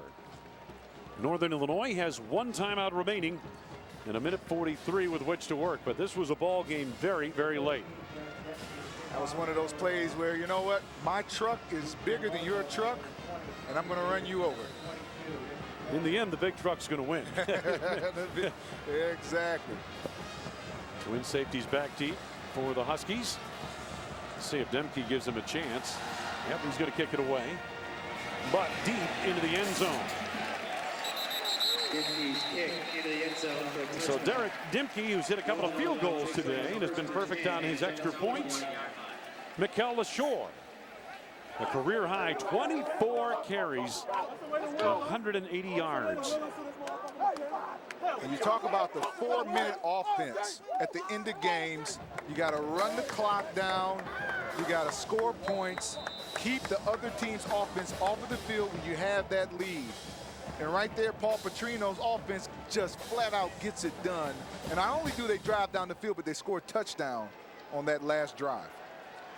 Next up for Illinois will be the Ohio State Buckeyes here in Champaign on October 2nd. 1st and 10 for the Huskies.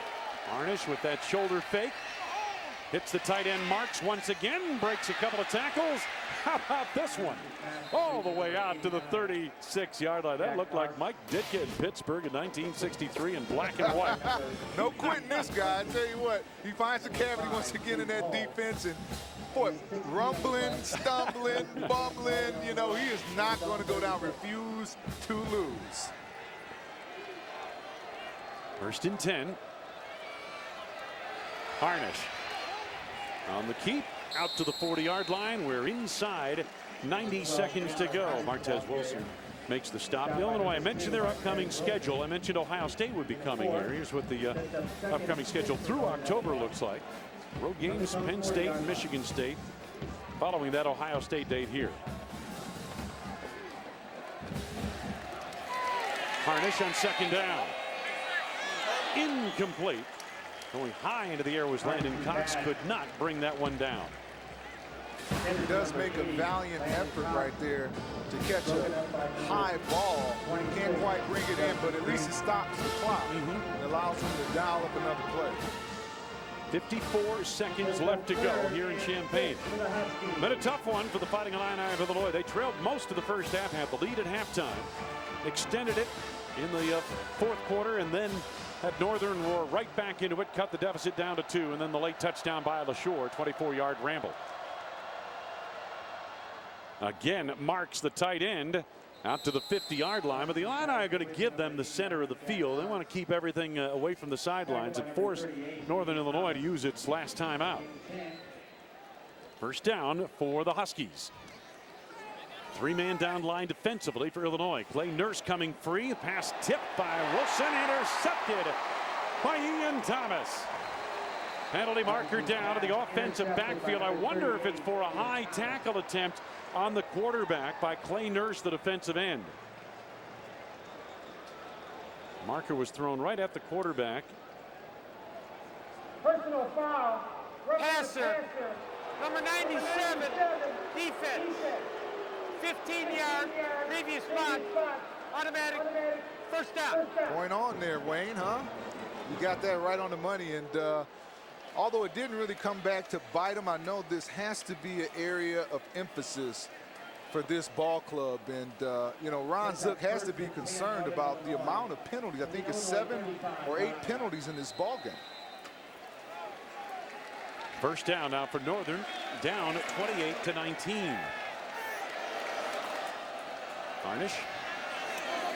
Perez Ashford has been somewhat quiet, makes his first catch of the day just inside the 31, a gain of almost 5 yards, and the final timeout taken by Jerry Kill and the Huskies of Northern Illinois. That's their third and final charge timeout. It's a heads-up play. It's a heads-up play there by the defense, and knowing that you need to keep the ball carrier in bounds.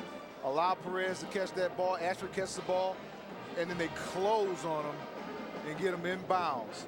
You see Ron Zook there, he's not happy about the penalties.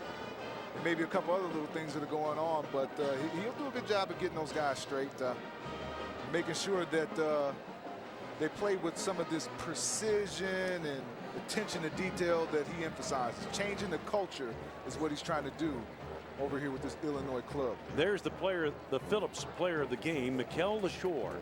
24 carries, 180 yards, and a touchdown here this afternoon.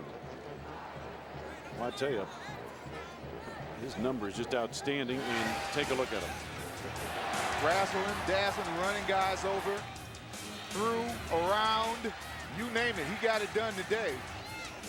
Breaking tackles, breaking loose, vision, the total package. Paul Petrino called this guy the total package. And I think that's maybe a statement short of what he actually is. I mean, he has really had an exceptional ball game today. Northern Illinois is down 9. They're going to try this field goal. And Klimovsky, the former Illini, kicking it. This is a 48-yard field goal attempt. And the kick is up, and it is good. Now, this cuts the deficit to 6. Hands team, get ready. 19 seconds remaining, and you know the onside kick coming up. Hands team. You know, here's the part of the game that I never like, right? Because you're going to get teed off on, you know, as you try to recover the ball, you're going to take a ton of shots. And, man, this is a part of the game that I always dreaded as a wide receiver, because I knew that I was going to have to go up and sacrifice my body on one of these kinds of plays. They want you guys with good hands on this one here, you know? Secure the ball. Secure the ball, right. You know, and, of course, I would imagine, Moose, in your career at Michigan State and even in the NFL, you probably didn't play on special teams much beyond that, you know, beyond college, team, yeah.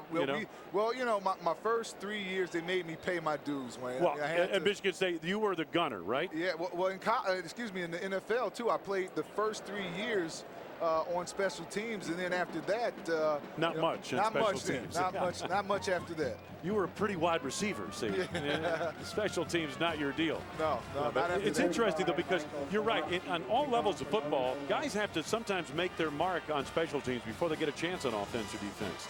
All right, Klimovsky, anticipated onside kick. 19 seconds to go. Desperate times require desperate measures. That's the case for the Huskies. Klimovsky, and it is caught. caught by Jared Faison, and that should do it. At the 43-yard line of Northern Illinois, the Huskies out of timeouts. 18 seconds to go of the game. Resilience. Ron Zook's resilience with this football team. Today, they just showed that they were the better football team. Faison recovering it to seal the deal, but I tell you what, I mean, they just, trying to establish a new identity for this organization. It's been a challenge for Ron Zook, but he's up for that challenge. And he brought in new defensive coordinator in Coney, and he brought in a new offensive coordinator in Petrino. And these guys showed up today with the best game plan that they could come up with, and it worked. And they knew they would be tested by Northern Illinois, and indeed they were throughout the afternoon here today, right down to the end. And Illinois comes away with a 28-22 victory over the Huskies of Northern Illinois. Illinois with the win, now 2-1. And they'll head to Big Ten play on October 2nd. Good tune-up for the Big Ten season, because, and as I think you brought up a great point, Ron Zook not real happy with some of what was going on late in the ball game. He's not going to be happy at all with the number of penalties called on this team, that's for sure. He knows they have to clean up that aspect of it as they go forward in the Big Ten play. But what they've got is a running attack, and they've had that for the last 5-6 years, that they can rely on, and that's something that'll hold them in good stead, I think, in the Big Ten. And that man right there, Mikel LaShore, Doak Walker Award candidate, over 100 yards rushing in each of the first 3 games of the season. Coach Ron Zook of the Fighting Illini of Illinois joins us. Coach Zook, congratulations on the victory. You knew it would be tough, and it certainly was. Well, and really, there's no question. And as you look at this game, it was probably really good for us. We knew we were going to get stretched. And we knew it was going to be that kind of thing, and it's a good football team. We knew they were going to play their hearts out. We were a little slack today, but once again, I think a good football team, and we're starting to become one. You got to win those kind of games, and I'm not so sure we'd have won that game last year. Well, in the closing moments there, you sealed the victory, Coach. First half might have been a little bit shaky. It was an even ball game there, but what about the penalties, Coach? Is that something that you want to try to clean up? Because it might go different with these kind of penalties in the Big Ten. Well, I don't think there's any question. That's something we have to look at and make sure that they're penalties, and we got to play smart. I think anytime I worried about that when we went, it was so easy the first 2 series, offensively and defensively. If you relax a little bit and you try, hopefully we have to learn from that. I don't know that it'll ever happen again, but you can't relax, and we did a little bit, and to their credit, they did a good job, but our guys came back when they had to. Coach Zook, thank you very much. Congratulations. You got a bye week next week, and then Ohio State coming up. Good luck in the upcoming conference season. Thank you. Appreciate it. That's Ron Zook, the head coach of the Fighting Illini of Illinois. Crowd of almost 51,000 on hand here at Memorial Stadium. Let's go right back down to the field. Mikel LaShore, the star of the game, joins us. Mikel, talk about your performance today. What a tremendous game you had today with 180 yards and 24 carries. Yeah, it was a tough game. It was a 4-quarter game. It was real close the whole way. And we just had to come out and execute in the 4th quarter. That's what it came down to, and I think we did a good job at that. All right, thanks a lot. Just let me ask you this. What does that fist mean to you? Oh, man, Coach emphasized that since spring ball. And we came together, especially in that 4th quarter. And we were strong out there, and we willed to win. That was our whole thing this whole week. We had the will to win. Well, thanks for coming on with us, Mikel. Awesome game today. Keep up the good job. Thank you, man. I appreciate it. Mikel LaShore, the star of the game for Illinois, as the Fighting Illini win it 28-22 here at Memorial Stadium. Moose, good ball game as we expected. Yeah, and it was action-packed, all the way down to the very end. He had some great plays, outstanding plays. Nathan Shieldhouse dazzling the crowd, over the top, around the corner, harnish. I mean, it's everything that you could ever want out of a matchup with the Big Ten team. For Muhsin Muhammad, I'm Wayne Larrabee, our entire Big Ten Network crew in Champaign. That's it from Memorial Stadium. Final score 28-22 Illinois. Let's go to the Chicago studio and Dave Revson.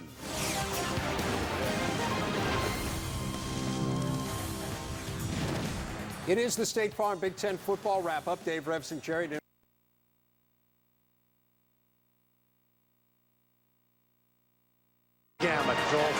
Final score, Virginia 34, Georgia 27.